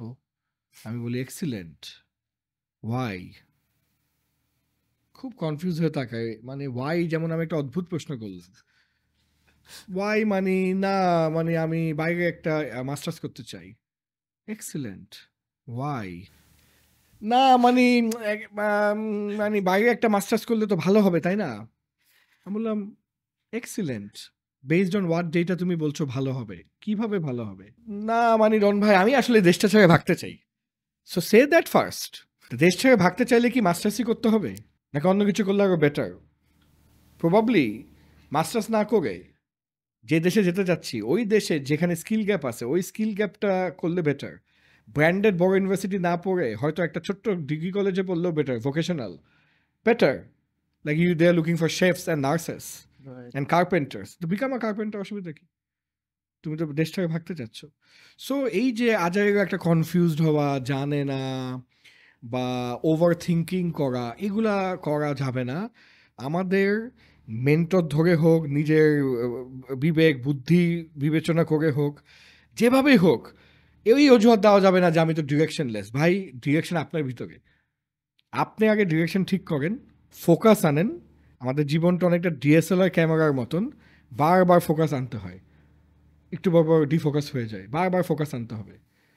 ফোকাস আসেন এবং when you decide that this is what I'll do, give your all in. Race কোর্সে যখন ঘোড়া দৌড়ায় তখন ওদেরকে একটা প্লাস্টিকের এরকম হেড মাস্ক পরানো হয়, বিকজ ঘোড়া যখন দৌড়ায় ও যদি দৌড়ে দৌড়ে একটু বামে তাকায়, দেখি তো বামে মামা কি করছে, হ্যাঁ হ্যাঁ ও আমার থেকে এগিয়ে যাচ্ছে, আগে ডানে মামা কি করছে, এও আমার থেকে এগিয়ে যাচ্ছে, ঘোড়া তখন উষ্ঠা খেয়ে পড়ে, বিকজ ফোকাস হারায় ফেলে। আমি কিভাবে দৌড়াইতে পারি সবচাইতে দ্রুত, এটা বাদ দিয়ে ও ভাবে কি ও কেন আমার থেকে এগিয়ে যাচ্ছে, কে কোথায় কিভাবে এগিয়ে যাচ্ছে, can me and you stop? বাংলাদেশে বড় বড় ফ্লুট ব্লগার্স, ইনফ্লুয়েন্সার্স, সবার ফলোয়ার, লাইক টাইক শেয়ার সব কিছু আমার চেয়ে বেশি। আই ফিল ব্যাড, বাট আমি আমার লাইনেই আছি, আমি আমার লাইনে থাকবো, আমি আমারটা করে যাচ্ছি, যে ইচ্ছা দেখবে দেখবে, যে দেখবে না দেখবে না, বিকজ ওদের লাইক ফলোয়ার দেখলে তো মনে হয় হ্যাঁ আমার তো কোনো ইম্প্যাক্টই নাই, ও একটা ভিডিও 2 মিলিয়ন ভিউ, আমার ভিডিও 2000 ভিউ, কেমন লাগে? সো এই দেখেন আমরাও কিন্তু লাইনচ্যুত হই। আমি ট্রেনার বলে নিজে নিজেকে বুঝাই যে না done, you have to keep on doing what you are doing with a hope that someday Allah will look at you and laugh, নে দিলাম, ঠাস করে দিয়ে দিবে, পরের দিন মনে করেন মন্ত্রী হয়ে গেছে, হয়ে যেতে পারে। You never know, why not? You never know মানে কোথায় কি হয়। Facebook can be looking for a new MD, হতে পারে না, ওয়াই নট? ডিপেন্ড অন তারা কি রোলের এমডি খুঁজতেছে। সো এইটাই তো, ওই once you determine what you want to be in life, like a race course ঘোড়া, একদম ফোকাস অন দ্যাট, একদম ফুল থটল ফুল স্পিডে ওদিকে দৌড়াতে হবে। তখন এদিক ওদিক তাকানো, আচ্ছা মনে হয় ওইটা করলে বেটার হতো, মনে হয় ওই দিকে গেলে বেটার হতো। No, you have made your mind, stop overthinking, focus and give your 100%। Half heartedly try করেন না, এর থেকে ভালো ট্রাই নাই করেন। ওয়ান্স ইউ ডিসাইড, আমি কিন্তু বলছি না যে আপনি কিছুই ভাববেন না, you think, you plan, you discuss with hundreds of people, you do all research, you do everything, but once you decide, তখন আবার কিন্তু হাফ হার্টেডলি পিছনে আসা যাবে না, একদম দৌড়াতে হবে। ইলন মাস্কের 3টা রকেট বাস্ট করছে, এটা উনার তো ভিডিওই আছে ইলন মাস্ক। তো ও যদি ভাবতো হ্যাঁ রকেট না করে প্লেন করলেই ভালো হইতো, হেলিকপ্টার করলেই ভালো হইতো, ও তো বলছে না, মারা ফেলা আমাকে, I will keep on trying, I am Elon Musk. 4th rocket flew, which made him world's richest man, SpaceX and Tesla and সব। I'm fascinated with the guy, মানে এবং আমি মাঝে মাঝে একটু মনটা খারাপ হয়ে গেলে, ব্যবসা বাণিজ্য অবস্থা খারাপ, বুকিং হচ্ছে না, এই না সেনা, আমি ওর জীবনটা দেখি এবং ওর মতো অন্যদের জীবনটাকে দেখি। যে স্টিভ জবসকে ওর কোম্পানি থেকে বের করে দিল, অদ্ভুত না? তো তারপরও সে কিভাবে লেগেছিল, পিৎজা তৈরি করছে গিয়ে, তখন বসে নাই আমাকে বের করে দিয়েছে, আমি ভিক্টাম, আমি কানবো বসে বসে, না, ওকে পিৎজা গিয়ে খুলছে, because he said okay, nothing can stop my creativity, I will show you what I am. তো ওই একটু ভিতরে রাগ জিদ না থাকলে না ভাই, আপনি আর কি ওই দমটা না থাকলে না আগানো খুব টাফ। ভেরি ইন্টারেস্টিং ভাইয়া। আমি গতকালই ইভেন জি। আমার আব্বুর সাথে আমি কথা বলছিলাম, আচ্ছা। যে আব্বু কিন্তু ভাইয়া আলহামদুলিল্লাহ ওনার কর্পোরেট লাইফ বলি বা চাকরি জীবনে খুবই অ্যাকমপ্লিশড একজন মানুষ আলহামদুলিল্লাহ। Of course. 31 ইয়ার্সের ওনার চাকরি জীবন। এরপরে কিছুদিন উনি আলহামদুলিল্লাহ কয়েকটা বিজনেসও উনি করেছেন। জি। তো এরপরে যে আমাদের বাচ্চা-কাচ্চা, আমার ভাইয়ার বাচ্চা-কাচ্চা এগুলো হওয়ার পর উনি চাইতেন খুব বাড়িতে চলে যেতে। হুম, হুম। বাড়িতে গিয়ে একটু সেই ওই যে আপনি বললেন না রিলিভ করা যে Relive বিষয়টা your childhood. এক্স্যাক্টলি ওইটা আব্বু খুব চাইতো এবং তিনি জি, জি। ওরকম তার মন মতো করে ঘরটা বাড়িটা বানিয়েছেন, ইয়ে করেছেন। কিন্তু নাতিদের জন্য যাওয়া হয় না। এই যে একটা প্রবলেম। এখান থেকে আমি দেখলাম কি আব্বু নিজেকে খুব জড়তার মধ্যে রেখেছে। হুম, হুম। প্রতিটা ক্রিকেট ম্যাচ দেখছে, এই করছে, সেই করছে। দিন শেষে কেমন জানি একটা জড়তার মধ্যে থাকা। বুঝতে পারছিলাম। আমার কাছে মনে হচ্ছিল যে এই মানুষটার আসলে ট্রু পটেনশিয়াল ভাই আপনি বলছিলেন যে বয়স কিন্তু নাই। আমরা একদম অল্প বয়স্কদের কথা বলছি। হুম। আমি আমার বাবার কথাও যদি বলি, তার যে ট্রু পটেনশিয়াল সেটা কি একটু চাপিয়ে আছে না? আমি অনেক দিন ভাইয়া চিন্তা করেছি, অনেক দিন চিন্তা করেছি আব্বুর সাথে একটু কিছু বলি এ ব্যাপারে কথা। কিন্তু আচ্ছা। নিজের বাবাকে এরকম একটা কথা আমি কেমনে বলি? হ্যাঁ। খুব সাহস করে গতকাল দুপুরে বা পরশু দুপুরে এরকম কিছু একটা দুপুরে আব্বু গোসল করতে যাচ্ছে আমি আমি বুঝতে পারলাম যে এখানে 2 মিনিটের বেশি নিব না আব্বু হুম। যেহেতু আমাকে, আচ্ছা ঠিক আছে যা হয়েছে হয়েছে চলে যাই মানে আমাকে যেন আধা ঘন্টার জন্য না ধরে আবার যে কি না কি ভুল বললাম। আব্বুকে বললাম আব্বু গোসল করতে যাচ্ছেন একটু 2টা মিনিট বলার পর আব্বুকে ওরকম ভাবে বললাম আব্বু আপনি আপনাকে ছোটবেলা থেকে দেখেছি আপনি এরকম এরকম সবকিছু বলার পর লাস্টে বললাম যে আব্বু আপনি যদি আসলে কিছু একটা করতেন তাহলে আমার আম্মু হচ্ছে একটা পেনশন পায় বিকজ আমার নানা শহীদ মুক্তিযোদ্ধা সেটার। আচ্ছা। Wow, আলহামদুলিল্লাহ, হ্যাঁ, amazing. আলহামদুলিল্লাহ। তো দেখা যাচ্ছে আম্মুর একটা আর্নিং তার আমার বাবার ছেলেদের আর্নিং হুট করে আব্বুর আর্নিংটা আপাতত নাই। হুম, আমার মাঝে মাঝে মনে হয় কি আব্বুকে নিজেকে একটু ছোট ভাবতেছেন হুম, হুম, হুম, যে টাকা লাগলে হুম, হুম, ছেলেদের কাছে বলবো, কারণ আমার আব্বুর কিন্তু বাড়িতে এরকম একটা পরিস্থিতি যে আব্বু গেলে সবাই বলে ভাই আপনি আসছেন বা কাকা আপনি আসছেন হুম, কিছু। তা আমার কাছে মনে হয় কি আব্বু নিজে খোলা হাতে দিতে পারছে না, কারণ চিন্তা হয় যে ছেলেদের কাছ থেকে যাবো। আমার খুব লজ্জা লাগে যে আমরা বুঝতে পেরেছি। ছেলেরা হয়ে আব্বুকে কি সাপোর্ট করতে পারতেছি, হুম, জাস্ট টাকা না। হুম। আব্বুর সেই আব্বু একটা গর্জন করলে 5,000 এমপ্লয়ি কাঁপতো ভাই, এরকম টাইপের এক একটা অফিস সামলে আসা Yeah, লোক absolutely. হ্যাঁ। ঘরের মধ্যে চুপচাপ নাতিদের নিয়ে খেলাধুলা করতেছে। হুম, খুব লজ্জা লাগে ভাই। আব্বুকে বললাম আব্বু আপনার ভেতরে যে পটেনশিয়ালটা আছে চলেন একটা ব্যবসা করি দুইজন মিলে। হুম। সাহস করে বলে ফেললাম। আব্বু একদম উঠে শোন আমার না একটা স্বপ্ন আছে, তুই শোন আমার একটা কথা শোন। হ্যাঁ, আমি না বুঝছিস হ্যাঁ, হ্যাঁ। তো এই যে বাসার পেছনেরটা পুরাটা বুঝছিস নেট দিব, পুরাটা বেড়া করব, হুম, দেশি মুরগিগুলো আছে না হুম। দেশি মুরগিগুলো ছেড়ে দিব, বুঝছিস পুরা বাড়ির পেছনটা এটা করব। আমি খালি দেখতেছিলাম ছোট বাচ্চার মতো তার স্পার্ক। Excitement-টা, হ্যাঁ, absolutely. আমি ভাবতেছি কি আব্বু মনে হয় বলবে কথা কম বল গোসলে যাব নামাজ পড়তে হবে, কিসের কি টাওয়াল টাওয়াল লুঙ্গি টুঙ্গি পাশে রেখে শোন তোর ভাইয়ার সাথে আমার কথা বলতে ইচ্ছা করতেছিল, আমার বড় ভাই আছেন, জি। তোর ভাইয়ের সাথে এই প্ল্যান, তাহলে শোন কিরকম লাগতে পারে। ভাই আলহামদুলিল্লাহ Amazing, amazing. I felt like এই কথাটা আমি বলি নাই কেন, মানে আব্বু হয়তো ভাই এটাই ওয়েট করতেছিল কিরে তোরা কেউ মানে বলছে না বল। কেন? হ্যাঁ, right. তোরা বল আমাকে কিছু বল, মানে I saw it in him. এবং উনি বলতেছে যখন যে তোর মা আর আমি যখন বাড়ি থেকে বুঝছিস এরকম আমাদের জমিগুলো না বিভিন্ন মানুষকে দেয়া যে তোমরা চাষ করো নিজেরা দেখা হয় না, তা আব্বু এখন বলতেছে না আমি এবার ফসলপাতি ফলানোর জন্য আমি নিজে দেখব, কি শহরের এগুলো কিনে খাস, I will take care of it. So এবং নট অনলি দ্যাট যে আমাদের বাসার সামনে সবজি টবজি বাগান টাগান বাড়িতে বলতেছে কারো বাসায় দরকার আছে আমি কতগুলো টমেটো দিয়ে আসলাম। হ্যাঁ, হ্যাঁ, হ্যাঁ। So you see that thing? So I really loved it. So ভাই I see an entrepreneur in him, যেটাকে উনি দাবায় রাখছে এই দাবায় কারণে চিন্তা করে যে না বয়স হয়ে গেছে আসলে ওদের জন্যই তো জীবনটা শেষ, যে কার বাসায় কি বাজারটা আসবে সেটা নিয়ে এখন আমার টেনশন না, আমার my father can do bigger thing then that. হ্যাঁ। ভাই মিলিয়ন ডলারের বিজনেস সামলাইছে তারা এক সময়, হুম, এখন absolutely, হ্যাঁ। সংসারের 500-600 টাকার বাজার নিয়ে tension. Hmm, So, what I am asking G. now to you, bhai, whether it's my father or my younger brother or someone else, আমাদের ভেতরে এই অন্টারপ্রেনারশিপটাকে আমরা আসলে কিভাবে নিয়ে আসবো ইনশাআল্লাহ? সো কয়েকটা কথা। প্রথমত আপনি যেহেতু প্রশ্ন করেছেন এবং আঙ্কেল থেকে একটা উত্তর পেয়েছেন, এই জায়গা থেকে একটা লার্নিং আছে। এই লার্নিংটা আমি অলওয়েজ সবসময় সবাইকে বলি যে till the moment you ask something the answer is always no. So you must go and ask. তো এই কারণে দেখা যায় যে আমাদের সমাজ ব্যবস্থায় আমরা প্রশ্ন করতে ভয় পাই, জিজ্ঞাসা করি না বা কথাটা বলি না, চাপিয়ে রাখি। এটা অলওয়েজ ভুল। আমার মনে হয় যে আমাদেরকে গিয়ে যে পোলাইটলি সিচুয়েশন বুঝে, মুড বুঝে সবসময় জিজ্ঞেস করা উচিত। তো কী বা হবে? নো বলবে, কথা বলবে না, হাসবে, পাত্তা দিবে না। বা যদি ইয়েস বলে, so that's my advice to everyone যে please go and ask. Okay? So that's the first thing. Second হচ্ছে যে absolutely if you look at Bangladesh, বাংলাদেশের যদি আপনি, আমরা এখন যদি রাস্তায় যাই, গিয়ে আপনি একটা অদ্ভুত সুন্দর চিত্র দেখবেন যেটা আপনি পুরো পৃথিবীর কোথাও দেখবেন না। চিত্রটা কি? একদম পিছনে বড় বড় কিছু বিল্ডিং, এখানে বাংলাদেশের বিগেস্ট কোম্পানিজগুলো আছে, লোকাল মাল্টিন্যাশনাল, ওইখানে কাজ করছে মানুষজন, ঠিক আছে? ঠিক সামনেই একটা ভাত মাছ রেস্টুরেন্টের দোকান, যেখানে রান্নাবান্না চলছে, মানুষ খাচ্ছে। ঠিক পাশেই একটা চা সিগারেটের দোকান, যেখানে চা সিগারেট বিক্রি হচ্ছে, কলা ঝুলছে, বনরুটি ঝুলছে। ওইখানে আবার বিকালবেলা একটা ফুচকার দোকান বসে, ওখানে সবাই এসে ফুচকাটা খায়, ঠিক আছে? সো এই যে চিত্রটা, এই চিত্রটা পৃথিবীর কোথাও এভাবে নাই। That this is land of entrepreneurs. পিছনে তো কর্পোরেটস আছেই, সামনে যে ভাত মাছওয়ালা দোকান, সে একজন অন্টারপ্রেনার।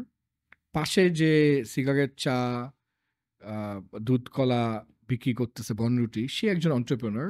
বিকালে যে ফুচকাওয়ালাটা বসলো, সে একজন অন্টারপ্রেনার। সন্ধ্যার পরে রাতে যে পানওয়ালাটা বসে বা ঘুরে ঘুরে পান বিক্রি করে, সে একজন অন্টারপ্রেনার। যে কোনো রাস্তায় গেলে এতগুলো যে মুদির দোকান, এত ধরনের দোকানপাট, এরা সবাই অন্টারপ্রেনার। এদেরকে যারা সাপ্লাই দিচ্ছে, সবাই অন্টারপ্রেনার। সো এত variety, diversity of entrepreneurs and entrepreneurship পৃথিবীতে কি কোথাও এভাবে দেখা যায় একসাথে, একই চিত্রে, একই ফ্রেমে? কখনোই না। So this is the land of entrepreneurs.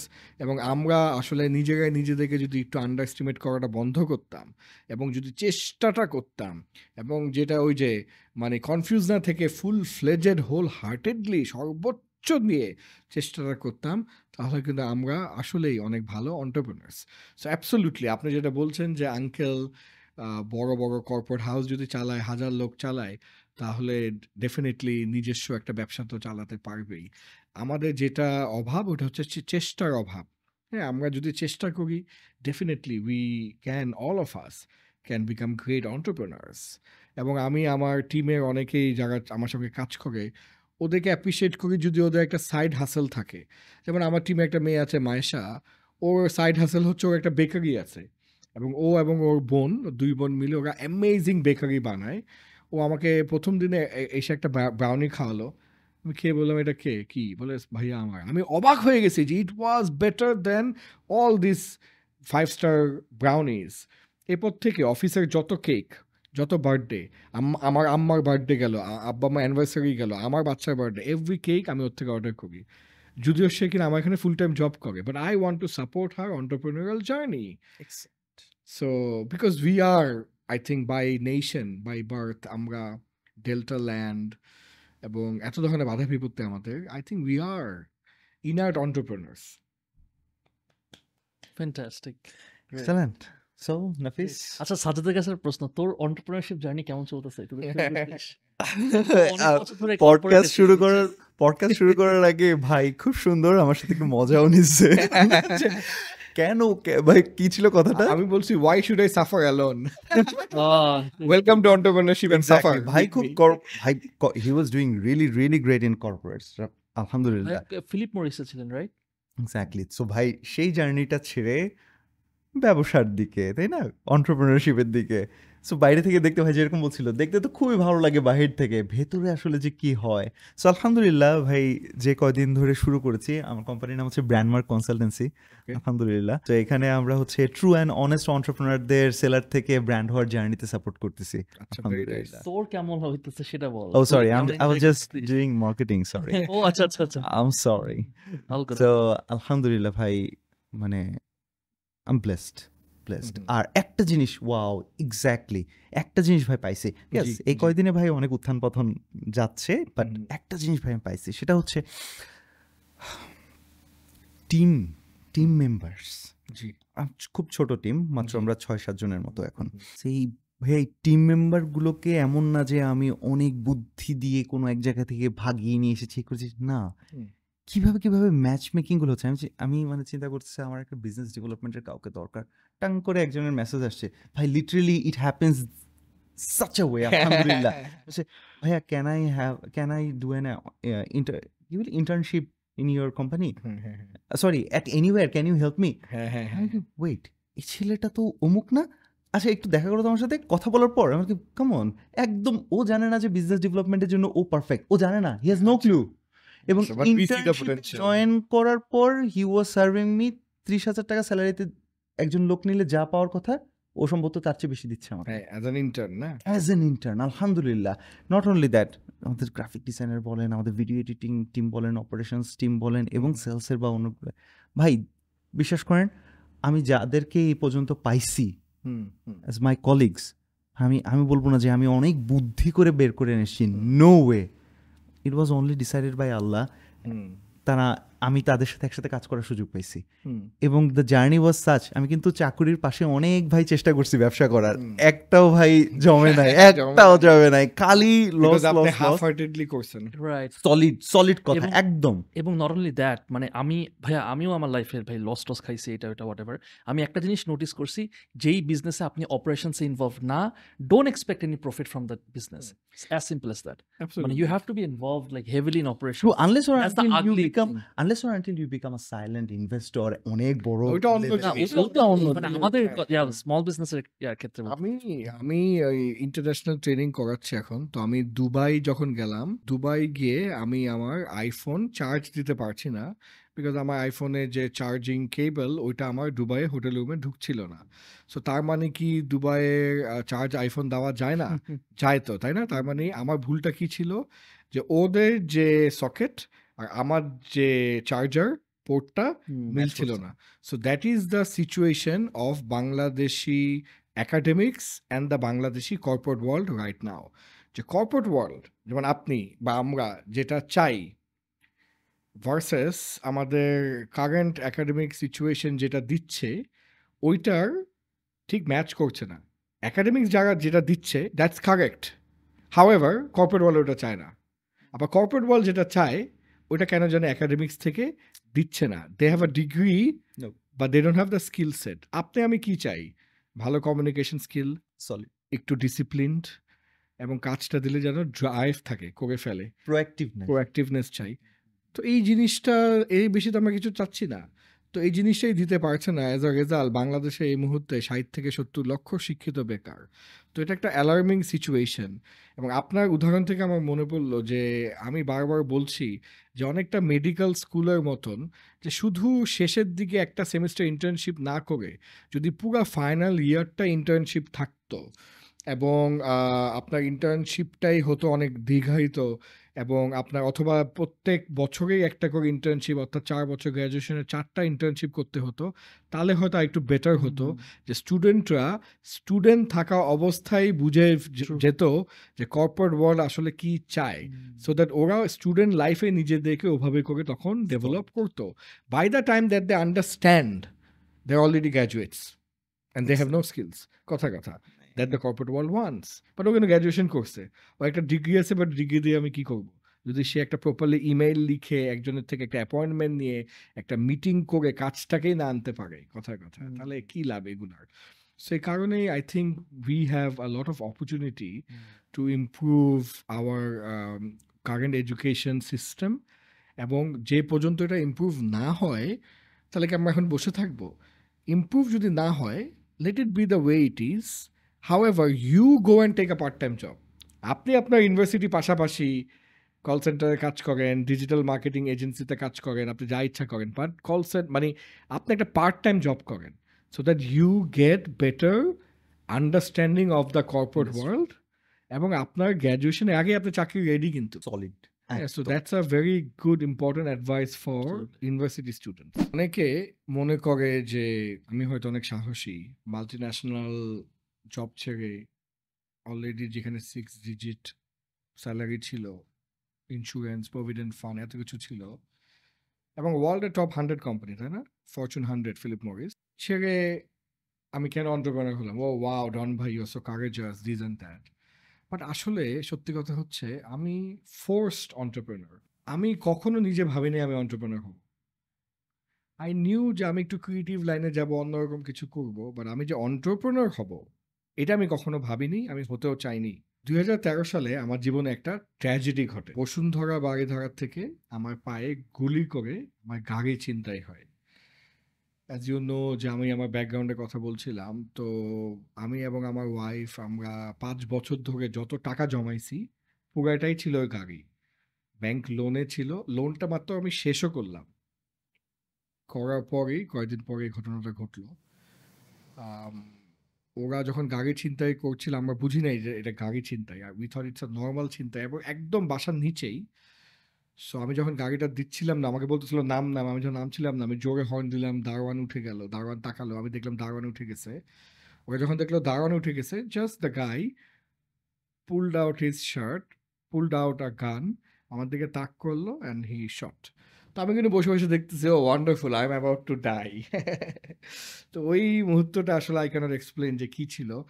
তো গুলিটা গাড়ির কাছে লেগে রিফ্লেক্ট করে আমার এই বাম পায়ে এসে ঢুকলো, এবং তাড়াতাড়ি আমি যখন বুঝলাম যে তো গুলি করে মেরেই ফেলতে পারে, বা আমার ওয়াইফও তো আমার পাশে, ওয়াইফকেও মেরে ফেলতে পারে, বা আই মাইট ডাই। তো আমি তাড়াতাড়ি গাড়ির থেকে নেমে ওই লিটারেলি ওর পা ধরলাম যে গুলি টুলি মারেন না, যান আমার নিয়ে যান। সো আমাকে হাঁচকা টান দিয়ে নামাইলো, আরেকজন ওই সাইড থেকে আমার ওয়াইফকে নামাইলো, দুজন দুই সাইডে উঠলো। ইট ওয়াজ আ বাইকার গ্যাং, মানে একটা বাইকে 3 জন ছিল। তো একজন বাইক নিয়ে টান দিল, বাকি 2 জন আমার গাড়ি নিয়ে টান দিল। তখন 300 ফিটে কনস্ট্রাকশন চলছিল, ওই রাস্তাটা বাঁশ দিয়ে বন্ধ ছিল, ওরা ওই বাঁশ টাস ভেঙে 300 ফিট দিয়ে টান দিল, এবং ওই গাড়িটা আমি আজ পর্যন্ত পাইনি। আই লস তখনকার সময় ঠিক 2013 সাল, 10 বছর আগে, 16 লক্ষ টাকা, যেটা আমার কাছে এখন 16 কোটি টাকার চেয়েও বেশি। সো একটা মানুষের যত ধরনের ডাউনফল হতে পারে, financial loss I had it, physical injury বা লস, আমি গুলিবদ্ধ, আমি 3 মাস বেড রেস্ট, ইমোশনাল লস, আমি ট্রমাটাইজড, আমার ওয়াইফ ট্রমাটাইজ, আমার ঘুমাতে পারি না। আমরা তো একা থাকতাম ওই বাসায়, আমি আমার ওয়াইফ, তো তখন তো বেবি হয়নি। তো আমি আবারও আব্বার বাসায়, আবারও জয়েন্ট ফ্যামিলি, আবারও সে কেওসে ব্যাক করলাম। আমার প্যারেন্টস অনেক সাপোর্টিভ ছিল, ওয়াইফ তো সাপোর্টিভ আজীবনই, এখনও সব ধরনের ননসেন্স টলারেট করে যাচ্ছে ওরা। So we came back. So তখন যখন আমি আবার অফিসে ব্যাক করলাম, আমার ভালো লাগে না, কিছুই ভালো লাগে না, আমার পারফরমেন্স খারাপ, আমার ডিপার্টমেন্ট চেঞ্জ করে আমাকে সেলস টিমে দিল, তখনও ভালো লাগছে না, ভালো পারফর্ম করছে না। আমি যেখানে হাই অ্যাচিভার ছিলাম, আমাদের ফিলিপ মরিস একটা এবিসিডি অ্যাওয়ার্ড ছিল, above and beyond the call of duty, আমি 2বার ওটা পাই, প্রমোশন পাই, খুব কুইক গ্রোথ ছিল, সবচাইতে অল্প বয়সে ম্যানেজার হলাম। বাট দেন ওই ঘটনার পর তো আমার পারফরমেন্স ইজ ভেরি ব্যাড, আমার কোনো ফোকাস নাই কাজে, অর্গানাইজেশন অলমোস্ট বের করে দিচ্ছে এরকম একটা ভাব, আমাকে আমার বস বলতেছে যে প্রবাবলি তোমার হয়তো অন্য কিছু করা উচিত উচিত। সো ওই টাইমে আর কি I had to decide to leave, because আমার তো আর ভালো লাগে না, আমার মনে হয় এভরিথিং ইজ মিনিংলেস। সারা জীবনের সঞ্চয় যদি আপনি হারাতে লাগে 30 সেকেন্ড, কী লাভ এগুলা করে।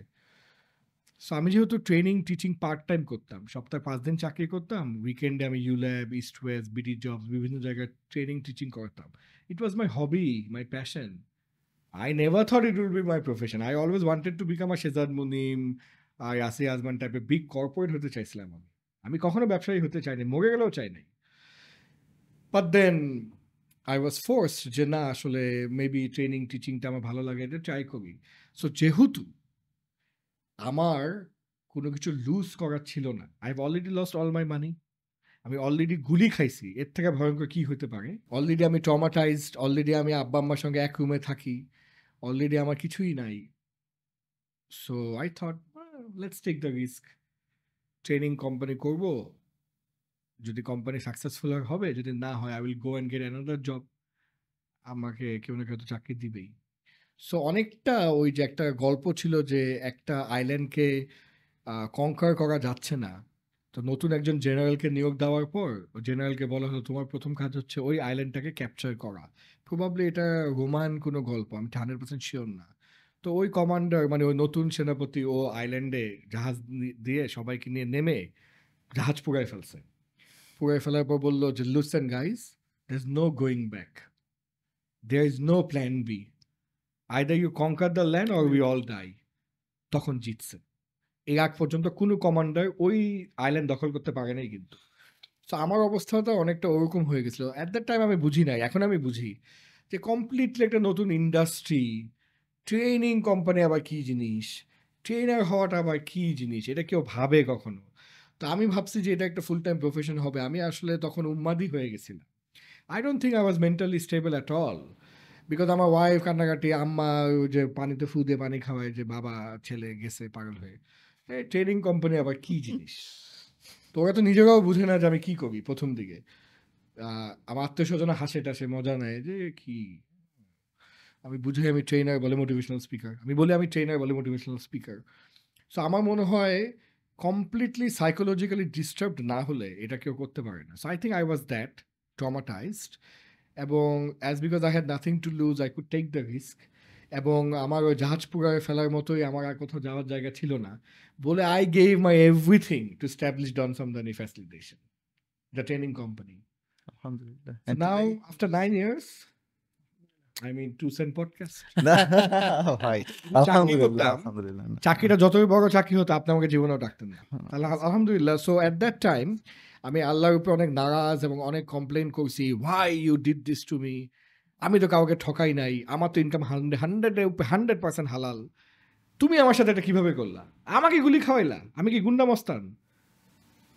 আমার গাড়ি ছিনতাই করাইলা? আমি সারা জীবন কষ্ট করে লোকাল বাস ঝুলে ঝুলে আজকে এই পর্যন্ত আসছি। আজীবন আমি কষ্ট করেছি, আমি টিউশনি করে, টিউশনি টাকা আমার বিয়েতেও লাগছে, আপনি জানেন। আমি টিউশনি করে আমার ইউনিভার্সিটি ফি দিছি। আমার টিউশনি টাকাতে আমার যে প্রথম গাড়ি, ওই টাকার মধ্যে অর্ধেক ছিল আমার বিয়ের থেকে যে আমার গিফট পাইছিলাম ক্যাশ, বাকি অর্ধেক টাকা আমার টিউশনি জমানো টাকা ছিল। বিকজ আমি তো স্টুডেন্ট লাইফ থেকে চাকরিতে ঢুকে বিয়ে করছি। I was 24-25। আমার সাথে এরকম করলা। It took me many years to understand why god did this to me. আমাকে লাইনে আনতে চাইছে, বিকজ আমাকে একটা বিশাল বড় লাথি না মারলে আমি তো চাকরি ছেড়ে ব্যবসায় আসতাম না। তো আমার সাথে যদি ওই ডিজাস্টারটা না হতো, আমি কিন্তু কখনোই আমার জব ছেড়ে, এই মাল্টি ন্যাশনালে এত মজা ছেড়ে, কেউ ট্রেনিং কোম্পানি দেয়, এবং প্রথম 6 মাস আমি আমার বেডরুম থেকে অফিস, এই পরে 1-1.5 বছর আমি হাফ ঢাকা নামে একটা কো-ওয়ার্কিং স্পেসে office, I couldn't even have my own office. এরপরে 2 বছর I had a sharing office, মানে আপনার এবং আমার অফিস মিলে sharing office. Now I have my own office, I have 3 companies in that office, 22 people. এগুলো কোনো বড়াই না। আমি মনে করি আমি ঠুস করে মরে যাবো, it's nothing. We are sand dust particles, we are nothing, we are nobodies. However, এখান থেকে আসলে সবার জন্য লেসনটা হচ্ছে এটাই যে not everything bad happening to you is actually bad for you. Sometimes that bad thing, that tragedy, that trauma, that disaster needs to happen because you don't see that light otherwise. এবং always the bright light কিন্তু end of a long dark tunnel. The bright day comes কিন্তু after the darkest period of the night, isn't it? তাই না? It is the rain is most beautiful rain যখন অনেক মাস অনেক বছর পর বৃষ্টিটা পড়ে, নাহলে বিরক্তিকর, প্রতিদিন বৃষ্টি কাদা মাদা। যখন অনেক মাস পর বৃষ্টিটা পড়ে, then we are like, oh wow, আলহামদুলিল্লাহ ইটস রেইনিং। সো প্রত্যেকটা ডিজাস্টারের পরেই হচ্ছে আসলে দ্য বিউটিফুল থিং লাইজ। তা আমার জীবনের এই গল্প থেকে আমি আশা করি সবাই একটু অনুপ্রেরিত হবে যে মাঝে মাঝে যখন আমরা ডিজাস্টার দিয়ে যাই, তখন আমরা গডের প্ল্যান, আল্লাহর প্ল্যানগুলোকে আমরা ডাউট করি, আমরা ভিক্টিমাইজড হয়ে যাই, আমরা অনেক ব্যাড ফিল করি, এবং এটাই স্বাভাবিক। I also did the same. However there is always a bigger plan and purpose, যেটা আমরা ওই সময়টা দেখতে পারি না। এটা হয়তো ডাউন দ্য লাইন 5 বছর 10 বছর পর আমরা বুঝতে পারবো যেটা হওয়াটা দরকার ছিল। Today we have junior Don. another guest with us. Welcome, Shezri. Welcome to Tusan's podcast. তো আমি একটু একটা কথা বলি যেটা আমি কখনো কোথাও বলিনি। হ্যাঁ, ভাই। এটা একদম খুবই ব্যক্তিগত হ্যাঁ। প্রসঙ্গ। তবে আমি মনে করি যে আমাদের সবার এটা জানা দরকার। হ্যাঁ, বলবো? Please, ভাই। তো বেসিক্যালি আমি আমার ওয়াইফ তো প্রেম করে বিয়ে করছি। আমাদের একই বয়স। হ্যাঁ, হ্যাঁ। তো ইউনিভার্সিটিতে আমাদের পরিচয়। হ্যাঁ, তো আমার খুব আর্লি বিয়ে হয়ে যায় 24-25 এর মধ্যে, বিকজ আমার ওয়াইফেরও তো একই বয়স, ওর ফ্যামিলি প্রেশার ছিল। তো আর্লি বিয়ে হওয়াতে সবাই যেটা মনে করে যে এটা খুব খারাপ, এটা সেটা। একদিকে তো খারাপই, ইউ হ্যাভ নো ফ্রিডম। তবে অন্যদিকে যেটা হইছে যে আর্লি বিয়ে করাতে আমার অলওয়েজ একটা প্রেশার ছিল যে জীবনে তাড়াতাড়ি কিছু হওয়া। তো আমার বন্ধুরা যখন ঘুরে বেড়াইছে আমি কাজ করছি, আমার বন্ধুরা যখন আড্ডা মারছে আমি কাজ করছি, আমার বন্ধুরা যখন হাহা হিহি করছে আমি কাজ করছি। সো এই কারণে আমি যত তাড়াতাড়ি স্ট্যাবলিশ হয়ে গেছি ততদিনে ওরা হয়তো পড়াশোনাই শেষ করে নাই বা শেষ করছে, তো ফ্রেশার, ততদিনে আমি ওয়েল স্ট্যাবলিশড। তো আর্লি বিয়ে করা যে সবসময় একটা খারাপ জিনিস ঠিক এমন না, অনেক খারাপ আছে এটার মধ্যে, তবে ভালোও আছে যে আপনি যদি ক্যারিয়ারিস্টিক হন এবং যেটা বলছিলাম জীবনে কিছু হতে চান, তখন এটা আসলে অত খারাপ না, because it makes you more serious এবং ড্রিভেন। আমরা বিয়ে করার পর প্রথম দিকে তো আমরা চাচ্ছিলাম ক্যারিয়ার বিল্ড করতে, তো দুজনেই আমরা ক্যারিয়ার বিল্ড করছি, দুজনেই কাজ করছি। তো উই কাম ফ্রম ধরেন lower middle class family, so আমাদের অলওয়েজ একটা অভাব ছিল। তো আমাদের খুব তাড়াতাড়ি ক্যারিয়ার বিল্ড করা এবং আমাদের এই অভাব থেকে বের হয়ে একটা বেটার লাইফ লিড করার পিছনে আমাদের অনেক ইচ্ছা ছিল। তো দুজনেই চাকরি করছি, টাকা জমানোর চেষ্টা করলাম, এটা সেটা, so that we have a better life. তো তখন আমরা বেবির কথা ভাবিনি। তো আব্বা আম্মা মাঝে মাঝে বলতো, আমরা বলতাম হ্যাঁ হ্যাঁ হ্যাঁ, আমরা ইগনোর করতাম। সো তারপর যখন আমাদের ক্যারিয়ারে একটু বেটার হলাম, মোটামুটি মনে করলাম যে এখন একটা বেবি নেওয়ার টাইম, সো তখন আমরা চেষ্টা করি, আর হয় না, হয় না তো হয় না, হয় না তো হয় না, হয় না তো হয় না। তো আলটিমেটলি আমাদের বিয়ের প্রায় ৯ বছর পর বাচ্চা হলো। মাশাআল্লাহ, this is blessing. The production quality. সেটা ফ্যাক্টরি মতনই হয়েছে। And how's life now? Life is alhamdulillah so much better. I think a child really completes your life. হ্যাঁ, because আগে আমি এবং আমার ওয়াইফ শুধু আমাদের কথাই হয়তো ভাবতাম, এখন আমাদের ভাবনার সাথে আমাদের বাচ্চা এবং তার ভবিষ্যৎ, আহ, এটার কথা আমরা ভাবি, নাম্বার ওয়ান। নাম্বার টু, আমরা বাচ্চার জন্য হলো আমার আব্বা আম্মার সঙ্গে আমরা বেশি দেখা করি, ওরা নাতিকে দেখতে চায়, আমরা নিয়ে যাই। তারা আগে আমার বাসায় অত রেগুলার আসতো না, এখন এক উইক গেলেই তারা দৌড়ে দৌড়ে চলে আসে, এই নাতিকে তারা দেখতে চায়, নাতির সঙ্গে তারা টাইম স্পেন্ড করতে চায়। বিভিন্ন রিসার্চ শো করে যে আসলে দাদা দাদি নানা নানির গ্র্যান্ড প্যারেন্টসদের লংজিভিটি বেড়ে যায় ওরা যখন নাতি নাতনিদের সাথে টাইম স্পেন্ড করে। এটা আমার বানানো কোনো কথা না, এটা রিসার্চ, বিকজ তাদের they have something to look forward to. তাদের তো মনে করে আমাদের ছেলে পেলে বড় হয়ে গেছে, আমরা রিটায়ার করে ফেলছি, আমাদের এখন আর কী করার আছে। বাট নাতি যখন হয়ে যায় তখন একটা they have something to look forward to, you know what I mean. So এই কারণে তাদের সাথে আমাদের সম্পর্ক আরও অনেক বেটার হয়েছে, অনেক স্মুদার হয়েছে। কমিউনিকেশন গ্যাপ যেটা হয়ে যায় না বাবা মার সাথে, জেনারেশন গ্যাপের কারণে এটা অনেক কমে আসছে। এবং আমি আমার বাবার অনেক কথা, অনেক দুঃখ, আমার আম্মার অনেক ধরনের আম্মা যেটা বলেছে বা করেছে আমি ভুল বুঝেছি, এই আম্মা খালি এগুলো করে, এগুলো কি বলে, এগুলো কেমন কেন করে। বাট আমি এখন প্যারেন্ট হওয়ার পর পুরা বুঝতে পারি সে কেন আমাকে বাধা দিয়েছে, কেন আমাকে কোনো একটা বন্ধুর সাথে থাকতে দেয়নি, ঘুরতে যেতে দেয়নি, বা কেন সে কোনো একটা বন্ধুকে নিয়ে মানা করেছে, বা কেন সে কি বলেছে। I can relate everything now that I am a parent myself. এবং একটা বাচ্চা আসলে হাজব্যান্ড ওয়াইফের মধ্যেও বন্ডিং বাড়ায়, ঘরমুখী করে। আমি আগে এদিক ওদিক খালি ঘুরে বেড়াতাম, এখন আমি কাজ বাদে বাসায় চলে যাই। হ্যাঁ, মানে এটা একটা অন্যরকম ব্যাপার ভাই। এটা আসলে যার বেবি এখনো নাই সে বুঝে না, আর যার বেবি আছে ও বুঝে। তো আমি মনে করি ইটস আমি আমি একটু অ্যামেজিং। আমি একটু আমার একটা এক্সপিরিয়েন্স শেয়ার করি। অবশ্যই, অবশ্যই। So, আমি যখন স্টুডেন্ট ছিলাম হুম, অনেক বছর আগে আর কি, জি। তখন আমার একটা চিন্তা ছিল যে দেরি করে বিয়ে করব। হুম, হুম, চিন্তা করতাম যে 35 বছর যখন হবে তখন বিয়ে করব। হ্যাঁ, সিরিয়াসলি। তাও যে একটা চিন্তা করতো কিন্তু বিয়ে করবো। হ্যাঁ, না, না, হ্যাঁ, এই বেশি। হ্যাঁ, এটা বেশি। যত দেরি করা যায় আর কি। হ্যাঁ, হ্যাঁ। বাচ্চা কাচ্চার কথা তো চিন্তাই না করে আর কি, হুম, যে হুম, হুম, হুম, কেন চিন্তা হয়তো আমি জানি না, হয়তো হুম, বা হুম, আমাদের হয়তো ফ্যামিলিতে একটু ছেলেদের বিয়ে দেরি করে হয়। Hmm, I was very surprise to know যে আপনি 24-25 এ বিয়ে করছেন আর কি। হুম, হুম, হুম, সো কেন জানি একটা জিনিস কাজ করতো কি, যে হয়তোবা বিয়ে করলে আমার লাইফটা বন্ধ হয়ে যাবে। হুম, হুম, মনে হইতো যে আমি তো নিজের রেসপন্সিবিলিটি নিতে পারি না, অন্যের আবার কিভাবে আমি রেসপন্সিবিলিটি নেব। হুম, হুম, কি জানি কাজ করতো মাথায় ভাই, রাইট, বুঝছেন? Right, then I actually got married at 28 and hmm, then I was like, oh my God, this is the best hmm, thing that has ever happened to us, hmm, মানে to me. Because আলহামদুলিল্লাহ, very nice. আমার কাছে মনে হচ্ছে কি ছেলেরা একটু naturally একটু আনস্টেবল থাকে, বা একটু একটু মনে হয় আমরা একটু বেশি লাফাই প্রবাবলি, আই ডোন্ট নো। হ্যাঁ, একদম। অ্যান্ড বিয়ের পরে মনে হয় কি মেয়েরা একটু স্টেবল করে দেয় True, true. যে এবার শান্ত হও তুমি একটু। তুই এটা কিন্তু মেয়েদের ভাই ন্যাচারালি, যেমন এখানে আলহামদুলিল্লাহ আপনার বিগ গার্লকে নিয়ে এখানে বসে আছেন, হ্যাঁ তাই না? এখানে যদি আমার ছেলেটাকে নিয়ে বসে আমি থাকতে চাইতাম, আই এম নট শিওর যে এই মাইকের তার কতক্ষণ থাকতো বা কি থাকতো বা না থাকতো। So he is a father of a girl, মাশাআল্লাহ, father of a 3.5 years old child, আলহামদুলিল্লাহ। One is expecting as well, ভাই দোয়া করেন ইনশাআল্লাহ।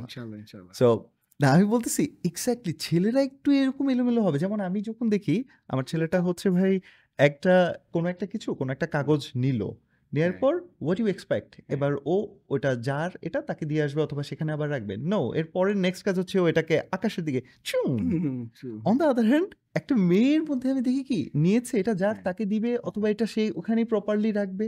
ছেলেরা এরকমই, যেমন আমি এখনো আমার মোজা খুঁজে পাবো না, আমি এটা পাবো না, ওইটা পাবো না। আমার বাসায় ওয়াইফ আমার বাসায় না থাকা ইজ ইকুয়াল টু ভাই আয়রন মেশিনটা যেখানে ছিল ওখানেই কিন্তু আছে, বাসা সুনামি হয়ে গেছে ভাই আয়রন মেশিনটা যেখানে ছিল ওখানেই আছে। আমি 4টা রুম সব টব খুঁজে টুজে পাগল হয়ে আয়রন মেশিনটা কোথায়, ওখানেই। ও আচ্ছা, থ্যাংক ইউ। মানে আমি জানি না, ইটস আ ব্লেসিং যে ঘর আসলে কি যে হয়ে যায়। And I think it's very important to মানে I guess find the right partner. ওই জায়গাটা আই থিঙ্ক খুবই ইম্পর্টেন্ট, যে কম্প্যাটেবিলিটিটা খুবই ইম্পর্টেন্ট। আমরা আসলে কম্প্যাটেবিলিটিটা বাদ দিয়ে অন্য সব কিছু দেখি অনেক সময়, তাই না? আর আরেকটা জিনিস কি, যে যখন আমাদের বেবি হওয়ার আগে আর কি আই ডোন্ট নো কি যে কাজ করতো আগে, তো এখন মনে হয় কি যে কি you look forward to seeing your baby, right? And ও যে বলে না যে কি মানে বাবার হওয়ার বা বাবার যে ফিলিংটা, এটা আসলে না হইলে বোঝা যায় না। তো আগে আমি কখনো বুঝতাম না, এখন বুঝি যে এটা আসলে এক্সপ্লেইন করার মতো না। এবং যারা ফাদার তারাই মনে হয় জিনিসটা শুধুমাত্র বুঝে যে আল্লাহ এতদিনে কেন ছিল না, তখন মনে হয় যে আল্লাহ এটা আরো আগে হইলে ভালো হইতো, তাই না? Absolutely. I mean, it is the greatest blessing that you can have. এবং আমি অলওয়েজ এখন আমি আমার বিভিন্ন ট্রেনিং প্রোগ্রামে, লিডারশিপ প্রোগ্রামগুলোতে আমি শেষের উদাহরণ দিই। হ্যাঁ মা, তুমি এটা জানো? হ্যাঁ, আমি বলি যে আসলে গ্রেটেস্ট লিডারশিপ লেসন কাদের থেকে পাওয়া যায়, ওদেরকে প্রশ্ন করি আমার পার্টিসিপেন্টদেরকে। ওরা বলে স্পোর্টস স্টাফদের থেকে, অনেকে বলে পলিটিশিয়ানদের থেকে, অনেকে বলে বিজনেস লিডারদের থেকে। আমি তখন উত্তরটা দেই যে না, গ্রেটেস্ট লিডারশিপ লেসন পাওয়া যায় ছোট বাচ্চাদের থেকে। তখন ওরা অবাক হয়ে যায়, স্যার এটা কেন বললেন? আমি তখন বলি দেখেন, বাচ্চারা ন্যাচারালি কিউরিয়াস, এবং শেষ যে আমার মাথা খেয়ে ফেলে, বাবা এটা কেন, বাবা ওইটা কেন, বাবা এটা কেন হয়েছে, ও এটা কেন বলছে, এটা কেন হলো। তো কিউরিয়াস। শেষ যে ইজ ক্রিয়েটিভ। ও গত পরশুদিন দেখলাম ওর রুমের দেয়াল পুরা আর্ট গ্যালারি বানায় ফেলছে। এখানে আর্ট করে, সেখানে আর্ট করে, আমার অফিসের ওয়ালগুলোতেও সে আর্ট করে। তো আমি ওর মাকে বলছি ও যা ইচ্ছা করবে, কিচ্ছু বললো না, আমি রং করে নেবো আবার, বাট আমি ওর ক্রিয়েটিভিটি ব্লক করতে চাই না। সে যে লার্নস থিংস সো কুইকলি। ও আপনার ইউটিউবে একটা মিউজিক ভিডিও দেখে বাচ্চাদের মিউজিক ভিডিও দেখে ওই বাচ্চাদের ড্যান্স স্টেপগুলো সে করে ফেলে। সে প্রতিদিনই আমাকে কোনো না কোনো একটা ড্যান্স, কোনো না কোনো একটা অ্যাক্টিং করে দেখায়। হ্যাঁ, সে আজকে বললে সেখানেও সে দেখিয়ে দিবে। তারপর সে লার্নিং অ্যাজিলিটি, যেটা নিয়ে আমরা একটু আগে কথা বলছিলাম, যে মানুষের জীবনের সবচাইতে বড় ব্যাপারটা হচ্ছে how quickly you can learn new things.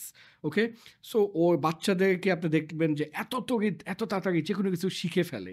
তো তার মানে greatest leadership lesson of creativity, learning agility, adaptability, curiosity, এবং বাচ্চাদের 2-3টা বাচ্চাকে একটা রুমে আটকায় দেন, দেখবেন ওরা WWF রেসলিং করতেছে, অথবা বের হয়ে বলতেছে বাবা মা meet my new friends, right?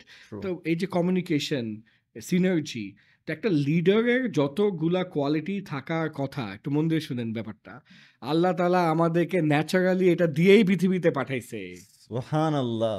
এবং আমরা আমাদের এই সোসাইটি, এডুকেশন সিস্টেম, কালচার, এটা সেটা করে আমরাই তাদের এই ন্যাচারাল লিডারশিপ ইনস্টিংক্টটাকে নষ্ট করে ফেলি। আমরাই বলি না এটা করা যাবে না, না ওটা বলা যাবে না, না তুমি কেন গান করবা, নাচবা বা কথা বলবা, আবৃত্তি করবা। আমরা তাদের ক্রিয়েটিভ ব্লক করে দিই। আমরাই বলি এর সঙ্গে মেশা যাবে না, ওটা করা যাবে না, সেটা করা যাবে না, না না না না না না বলতে বলতে একটা বাচ্চার ভিতরে যে পোটেনশিয়াল আমরাই তো নষ্ট করি। আমরা যে আনলিশ টু পোটেনশিয়াল নিয়ে কথা বলছিলাম, আপনি যদি একটা 4 বছরের, 3 বছরের, 5 বছরের বাচ্চাকে দেখেন, জীবনে বড় হওয়ার যা যা উপাদান দরকার আমাদেরকে তো দিয়েই পাঠাইছে না। আপনার আর কি দরকার? ও এখন অ্যাজ আ 4.5 year old ও যতটুকু জানার দরকার জানে। ও যখন আমাদের মতন 30, 35, 40 হোয়াট এভার হবে, তখন ওটা ও জানবে।